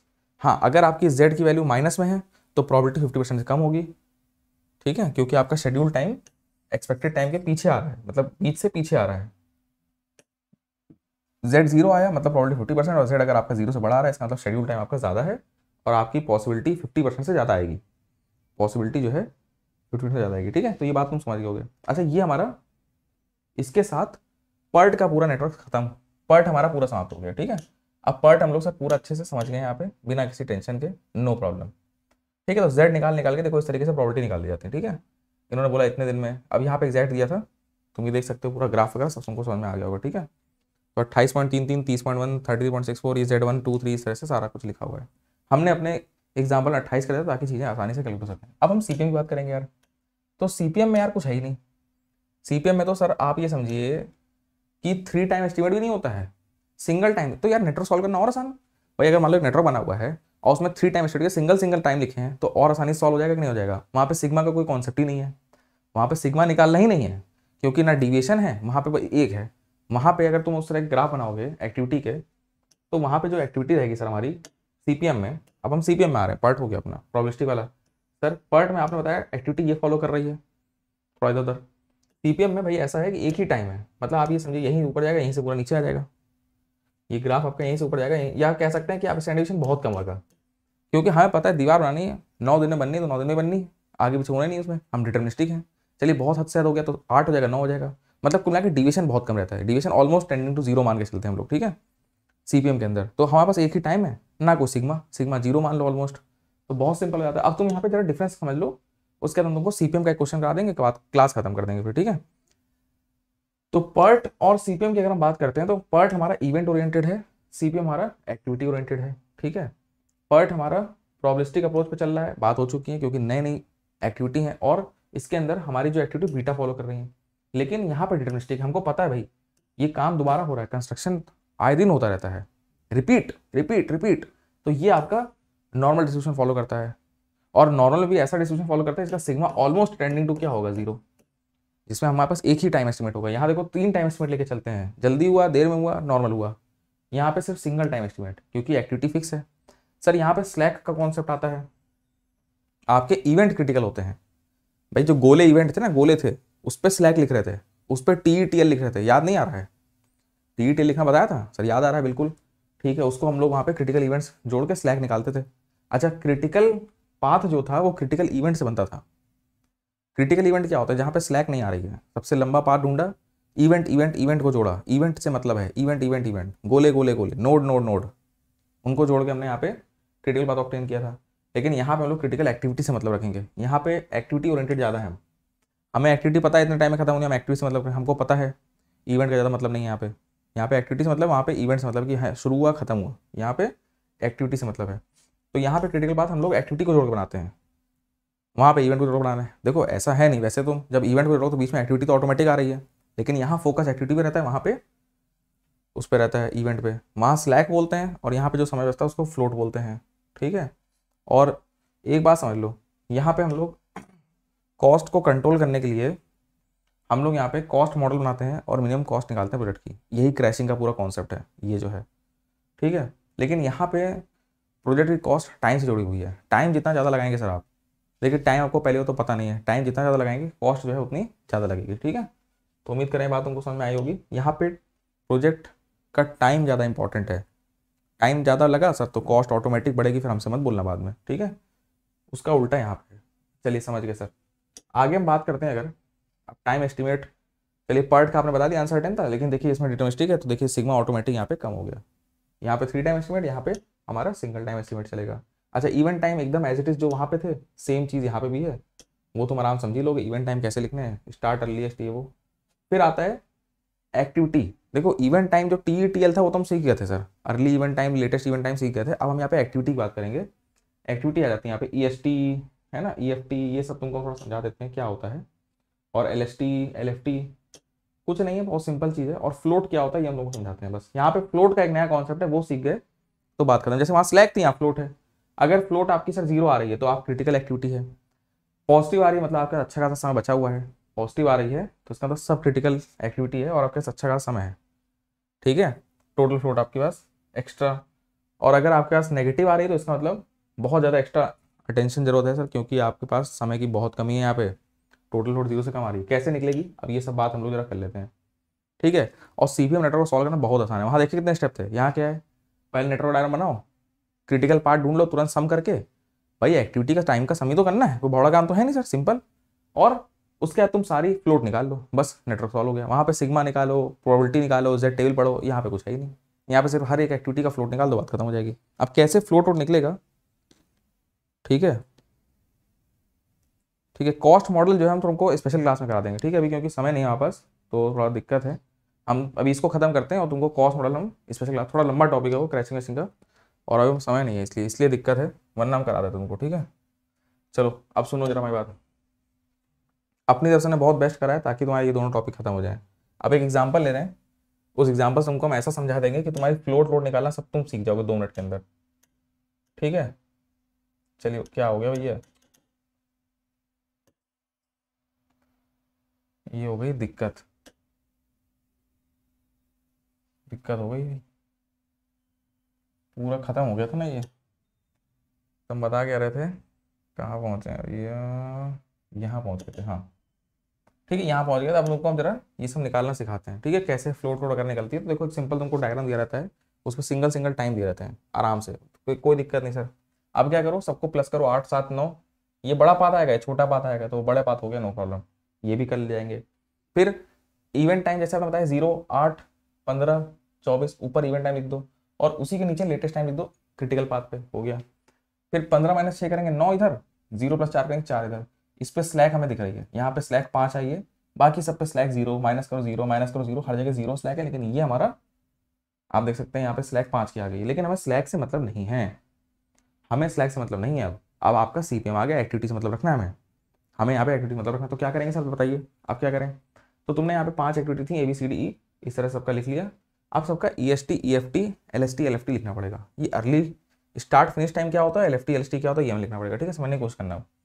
तो हम एक एग्जाम्पल के साथ तुमको पूरा समझाते हैं, तो सारी फ्लोट समझा देते हैं, तो वो तुमको क्लियर हो जाएगा इससे पूरा, ठीक है। यहाँ बहुत ध्यान देना वरना कुछ भी समझ नहीं आएगा। बस ये 2 मिनट सुन लो और तुम्हारा एक CPM का क्वेश्चन आराम से हो जाएगा। तो जैसे एक एक्टिविटी हम ले रहे हैं, बहुत ध्यान सुनो मेरी बात, एक एक्टिविटी ले रहे हैं 1 2, नो प्रॉब्लम। सर इसके ऊपर जो टी लिखा है वो मान लीजिए 5 लिखा हुआ है, जो टीएल लिखा है वो मान लीजिए यहाँ पे 7 लिखा है, यहाँ पे जो आपका टी है कि ये एक्टिविटी अगर जल्दी जल्दी खत्म होती है तो आपकी मान लीजिए 15 पे होती है, और ये जो आपका टीएल है मान लीजिए ये आपका 17 लिखा हुआ है, इस तरह से मान लेते हैं, ठीक है। और एक्टिविटी का टाइम यहाँ पे हम लोग मान लेते हैं, एक्टिविटी का टाइम हम लोग यहाँ पे मान लेते हैं कि ये जो आपकी एक्टिविटी ये 8 दिन लगा रही है, ऐसा। ये तुमको इतना कुछ दिया गया। अब यहाँ पे EST LFT क्या होता है समझेंगे। ये एरो जो देख रहे हो, एरो दिख रहा है सर, इस एरो में हमारे पास एक चीज समझिए आप, अर्ली स्टार्ट टाइम अलग इंक से लिखते हैं, ये एक्टिविटी का अर्ली स्टार्ट टाइम होता है, ठीक है, EST, फिर इधर होता है EFT। अगर हमारी एक्टिविटी जल्द से जल्द शुरू हुई तो जल्दी जल्दी EST पे शुरू होगी, और जल्दी जल्दी खत्म होगी तो EFT पे खत्म होगी, जल्द से जल्द, है ना। बिल्कुल हम यहाँ पे आए, बिना सांस लिए आगे बढ़ गए, EST EFT। अच्छा, अगर देर कर दी होती तो आपका ये इतने पे शुरू होता और इतने पे खत्म हो जाता। ये सब देर से देर है, ये जल्द से जल्द है। लेकिन ये जो EST EFT LST LFT है, ये आपका इवेंट पे नहीं है, एक्टिविटी पे है। एक्टिविटी बहुत ध्यान सुनना, समझ रहे हैं सर।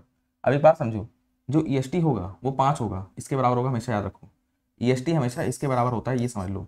तो हमारे इस क्वेश्चन में EST कितना हो जाएगा 5, क्योंकि देखिए सर आप यहाँ पे जल्द से जल्द 5 पे आएंगे, मानते हो? हाँ सर, पीछे से आप आए 5 पे पहुंचे, 5 पे तुरंत निकल गए, सांस वास नहीं ली सर आपने, चैन में नहीं, आपको बिल्कुल धूम मचाते हो तुरंत आगे चले गए आप, जल्दी। अर्ली स्टार्ट टाइम, ये एक्टिविटी को मैंने तुरंत शुरू किया बिना समय लिए, EST अर्ली स्टार्ट टाइम 5। अच्छा, अगर मान लो तुमने जल्दी शुरू कर दिया, अब 8 दिन में कंप्लीट हो जाएगा, 8 दिन में कंप्लीट हो जाएगा, है ना। हाँ सर, तो EFT कितना हो जाएगा मेरा 5 8 13।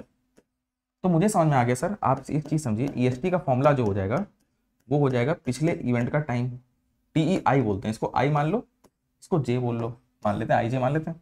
और EFT अगर आप जल्दी जल्दी अर्ली निकले थे तो स्टार्ट किया आपने TEI पे, तो फिनिश कब करेंगे, 5 प्लस उस एक्टिविटी का टाइम 8। मानते हो बात? सही बात है सर, एकदम सच्चाई। अच्छा, अब LFT देखो, LFT इसके बराबर होता है हमेशा। क्यों? क्योंकि देर से देर तुम्हें यहाँ पे 17 पे तो निकलना ही निकलना है, चाहे कुछ भी हो जाए। 17 से देर अगर आपने आगे कर दी, 17 से देर अगर आपने कर दी तो आगे आपके प्रोजेक्ट में डिले आ जाएगा। यस, तो हमारा LFT 17 हो जाएगा एकदम। हम एक बात समझ गए सर, LFT आपका यहाँ पे, LFT आपका TLJ हो जाएगा, लेटेस्ट टाइम J इवेंट का, लेटेस्ट टाइम J इवेंट का। और अगर आपको अर्ली स्टार्ट टाइम निकालना है, लेटेस्ट स्टार्ट टाइम निकालना है, तो आप इसी TLJ में आप यहाँ पे -17 में से 8 माइनस कर दो, यहाँ 17 में 8 माइनस कर दो, कितना हो जाएगा 9। मतलब अगर आप देर से देर 9 निकल, देखिए जल्दी जल्दी आए तो 5 पे निकले, 13 पे खत्म, तब भी आपके पास 4 का समय, क्योंकि 17 पे यहाँ निकलना है, ठीक है। और अगर आप देर भी करते, 5 पे भले यहाँ पहुंचते आप, फिर भी आप थोड़ा समय ले लेते और 9 से शुरू करते, अपने काम को 9 से शुरू करते, तब भी 8 दिन में कंप्लीट करके 17 पे आप आगे चले जाते और प्रोजेक्ट में कोई डिले नहीं आता, ये बात समझ में आई? ठीक है, ये बात समझ में आ गई कि नहीं आ गई सर? परफेक्ट, ये बात मुझे बहुत अच्छी तरीके से समझ में आ गई है, ठीक है। तो ये हमारे EST FT कॉन्सेप्ट हो गई, लेकिन ये सब हमारा कहाँ पे लिखे हैं, ये सब हमारे लिखे हैं यहाँ पे।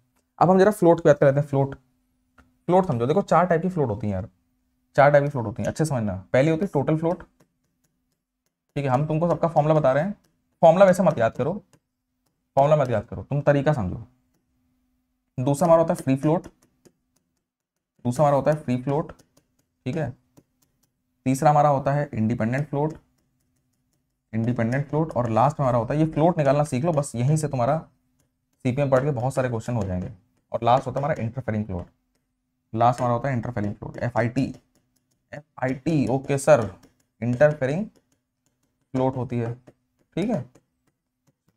सुनिए सर, अब देखिए 4 आपकी टाइप की फ्लोट है। टोटल फ्लोट कैसे निकलेगी? देखो टोटल मतलब होता है, देखो यार तुम्हारा जो यहाँ पे तुम जल्दी जल्दी 5 पे आए, देर से देर 17 निकले, तो पूरा माइनस करो। देखो इसका सिंबल समझो, इसका सिंबल सर क्या है, पहले फॉर्मूला लिखेंगे, TLJ minus TEI minus activity time, ठीक है। सिंबल क्या है सर इसका सिंबल जगह कम पड़ रही हूँ आपका, थोड़ा सा इधर आ जाते हैं। इसका सिंबल है सर, आप पूरा ऐसे यहां से लेके इसको देखो, इसमें इवेंट टाइम देखा करो, ये एक्टिविटी टाइम मत देखा करो, ये 4 जो है, ठीक है। आप ऐसे माइनस करिए, लास्ट से फर्स्ट माइनस करिए, और क्योंकि बीच में एरो आपका ऐसे आ रहा है तो आपका ये भी माइनस होगा, क्या एक्टिविटी, ये क्या हो गया, तो हमने यहाँ पे कर दिया, यहाँ पे सिंबल बना दिया, ठीक है। तो हमारा यहाँ पे टोटल फ्लोट कितनी जाएगी 17 माइनस 5 माइनस बीच में टाइम कितना 8, टोटल फ्लोट निकल के अपनी आ गई 4, टोटल फ्लोट यहाँ पे 4 आ गई। निकाल लेंगे सर, बहुत सिंपल। फ्री फ्लोट तुमको यहाँ से माइनस करना है, यहाँ से माइनस, देखो हम यहाँ पे सिंबल बनाते जा रहे हैं, इधर से शुरू करा, इससे इसको माइनस करा, बीच में TIJ माइनस कर दी, TLJ TEI, सिंबल समझो सिंबल। फ्री फ्लोट में तुमको यहाँ से यहाँ माइनस करना है सर, यहाँ से यहाँ। तो ये नंबर क्या है सर, ये नंबर 15 है। 15 में से 5 माइनस करेंगे, 15 में से 5 माइनस करेंगे सर, फॉर्मूला भी लिखते चलेंगे, TLI minus TEI minus TIJ। तो 15 में 5 माइनस करेंगे और बीच में 8 भी। देखो जब तुम ऐसे क्रॉस कर रहे हो तो एक्टिविटी बीच में आ गई ना ऑटोमेटिक, 8 ही माइनस करेंगे तो ये आपकी होगी 2। फिर इंडिपेंडेंट सर सिर्फ आप यहाँ से यहाँ माइनस करिए, फिर यहाँ से यहाँ, तो हमारा TLI माइनस TEJ करेंगे और बीच में एक्टिविटी तो आ ही रही है। तो 15 में से 7 माइनस 8, 15 में 7 माइनस करिए और माइनस बीच में एक्टिविटी आ रही है 8 माइनस करिए, आपका 0 हो जाएगा। और इंटरफेरिंग फ्लोट क्या होता है, सिर्फ आपका इधर वाला इंटरफेरिंग फ्लोट आपका जो ये है, इनको माइनस करिए, बस इनको माइनस करना है। अच्छा इसमें जो आप जब रहे तो आप एक्टिविटी क्रॉस नहीं कर रहे हैं, सिर्फ यहीं पे रह रहे हैं, TLJ माइनस TJ, तो 17 माइनस 15 करा, ये आपका 2 हो गया। इस तरह से आपने सारी फ्लोट निकाल दी। तुम ये सिंबल समझ लो, सब याद आ जाएगा। सिंबल अपने मन में विजुलाइज करो। टोटल मतलब पूरा, फ्री मतलब सिर्फ यहाँ से, इंडिपेंडेंट मतलब सिर्फ इतना। अब सुन लो, एक क्वेश्चन और पूछा जाता है, टोटल फ्लोट में अगली और पिछली एक्टिविटी और पिछली एक्टिविटी इन्वॉल्व होती है। फ्री फ्लोट के अंदर अगली एक्टिविटी का डंडा गायब हो गया है। फ्री फ्लोट में अगली जो एक्टिविटी का डंडा है वो गायब है, इससे आगे से कोई मतलब नहीं। फ्री फ्लोट के अंदर सिर्फ पिछले की एक्टिविटी इन्वॉल्व है। ये समझ लो पिछली एक्टिविटी, ये समझ लो अगली एक्टिविटी, ये वाला। तो टोटल फ्लोट में अगली और पिछली एक्टिविटी दोनों में फर्क पड़ेगा। फ्री फ्लोट में तुम्हारी अगली एक्टिविटी को फर्क नहीं पड़ेगा, लेकिन पिछली एक्टिविटी फर्क पड़ेगा। फ्री फ्लोट वो टाइम है कि तुम अगर उसको यूज करोगे तो पिछली एक्टिविटी से फर्क पड़ेगा, अगली से नहीं पड़ेगा। इंडिपेंडेंट फ्लोट वो है जिसमें ना अगली ना पिछली, देखो ना आगे की एक्टिविटी ना पीछे की एक्टिविटी है, ठीक है, ना इधर का 2 ना इधर का 2 इस्तेमाल होगा। इंडिपेंडेंट मतलब ये समय हमारे पास अपनी एक्टिविटी में बीचों बीच में है, ये एक्स्ट्रा टाइम अपनी एक्टिविटी में है। अगर तुम ये टाइम अपनी एक्टिविटी में इन्वॉल्व करते हो तो आगे और पीछे की एक्टिविटी से कोई भी फर्क नहीं पड़ता। अगर ये वाली मौज मस्ती तुम इस एक्टिविटी में करते हो तो इंडिपेंडेंट का मतलब क्या हुआ सर, ये वाली फ्लोट सिर्फ और सिर्फ हमारी एक्टिविटी से जुड़ी हुई है, इससे ना अगली ना पिछली एक्टिविटी फर्क पड़ेगा। ये वाली तो हमारी हेड, क्या नाम है, हेड फ्लोट है या इंटरफेरिंग फ्लोट है ये वाली, इससे सिर्फ अगली एक्टिविटी फर्क पड़ेगा, पिछली से कोई मतलब नहीं, ठीक है। तो इस तरह से तुम निकाल सकते हो। ये सिंबल समझ लो, यहाँ से हमारी सारी फ्लोट निकल के आ जाएंगी। आई होप सबको ये बात समझ में आ गई होगी। चलो थैंक यू बेटा शिवांगी, संतोष और अश्विन, और उम्मीद कर रहे हैं तुम लोग यहाँ पे फ्लोट निकालना सीख गए होगे। तो इसी तरीके से यहाँ पे तुम लोग क्या कर पाओगे, कि ये डायग्राम बनाएंगे और हर एक ABCDE जो इतनी एक्टिविटी है सबका EST EFT LST LFT लिख देंगे, क्योंकि उनके ऊपर हमने सारे TETL लिख दिए हैं। और उसके बाद तुम सबकी total float, free float, independent float निकाल लोगे, जो कि अगर 0 आई टोटल फ्लोट तो क्रिटिकल, और अगर टोटल फ्लोट 0 नहीं आई तो वो नॉन क्रिटिकल एक्टिविटी हो जाएगी। तो क्वेश्चन को खुद से ट्राई करना, ये PDF हम तुमको आज भेज देंगे, और बाकी तुम टेंशन मत लो, कॉस्ट मॉडलिंग की जो बात है हम तुम्हें कवर करा देंगे, ठीक है। कब कवर कराएंगे उसके लिए बहुत जरूरी है कि तुम हमारे टेलीग्राम चैनल में जुड़ जाओ, ताकि टेलीग्राम में लिंक जब तुमको भेजेंगे स्पेशल क्लास का, उसमें क्रैशिंग वाला तुमको सब पढ़ा देंगे, ठीक है। टेंशन बिल्कुल मत लो, जेन्युइन हो जाएगा। और वो आधे घंटे या पौन घंटे का टॉपिक है, तो उससे तुम्हारा क्या होगा कि CPM पार्ट पूरा कंप्लीट हो जाएगा तरह से, जिससे तुम्हारे क्वेश्चन बनते हैं, ठीक है। तो उम्मीद करें पार्ट, CPM ये सब सीख गए हो, क्वेश्चन लगाओ अब तुम ESC के प्रीवियस ईयर, आराम से तुम्हारे बहुत सारे बनने लगेंगे, ठीक है, जो कि गेट में आते हैं। तो आई होप काफ़ी बढ़िया तरीके से तुमको सब कुछ समझ में आ गया होगा, ठीक है। बिल्कुल, हाँ बिल्कुल सही बात है, डंडे ने कमाल करा है भाई यहाँ पे। तो ये तुम देखो, एक्चुअली ये ट्रिक है जो हम काफ़ी यूज़ करते हैं, क्योंकि इन सब के फॉर्मूले बड़े खतरनाक होते थे। तुमको कभी क्वेश्चन दिया करे तुम बस ऐसे ऐसे करके अपना तुरंत आंसर निकाल दिया करो, फ्लोट तुरंत इससे निकल के आ जाती है, ठीक है। चलो ठीक है, एंड करते हैं, बस यहाँ पे बहुत हो गया आज का। अब समय की भाई बड़ी पाबंदी चल रही है इस समय, तो और रोज़ तुम लोग जुड़ते यार हमेशा टाइम से, सबको थैंक यू। और फिर से हम लोग बोल रहे हैं टेलीग्राम चैनल पे जुड़ जाना, ताकि तुमको लिंक हम अगला शेयर कर सकें। सिंपली टेलीग्राम पे जाओ, सर्च करो चेतन सर CS10, और वहाँ पे तुमको मिल जाएंगे, फॉलो करना। ये PDF भी वहीं पे आएगी, और जो आगे का लिंक है वो भी तुमको वहीं मिलेगा, ठीक है। चलो take care, thank you everyone. सब लोग अपना ख्याल रखेंगे और बड़ी तरह से खुश रहेंगे और पढ़ते रहेंगे। अभी मैराथन सेशन खूब सारे चल रहे हैं यूट्यूब पे, सबको चेकआउट करो, जितने भी एजुकेटर ले रहे हैं सबको देखते रहो। पूरी कोशिश हम लोग कर रहे हैं कि जल्द से जल्द तुम लोग को कम समय में बहुत कुछ पढ़ा दिया जाए, ठीक है। तो हमने देखो ज़्यादा टाइम लिया, सिर्फ 1.5 घंटे समय लिया, तो आज देखो 2 चैप्टर कंप्लीट करा दिया हमने बढ़िया से क्वेश्चन के साथ, है ना। चलो take care everyone, thank you. It's time to experience something glorious. Unacademy Combat. Compete, crack, conquer. A challenging gate contest engineered to give you an experience like none other. Where you put your knowledge to test. And battle it out with the best. To bring out the best in you, Unacademy Combat is the most competitive, gamified contest for gate till date, with the best of the questions by best educators. With detailed video solutions from top educators right after each contest. Combat live with peers to get real-time rankings and win big. Participate in every contest to improve your ratings. Challenging contests every fortnight or alternate Sunday. Live ranking after every question. Big rewards for top rankers. Your passion to crack gate deserves this. Your hard work towards your dream deserves this. Fuel your inner fire for the ultimate gate challenge. Unacademy Combat. Register now.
Practice for GATE 2022 with the Unacademy All India Mock Test for GATE 2022.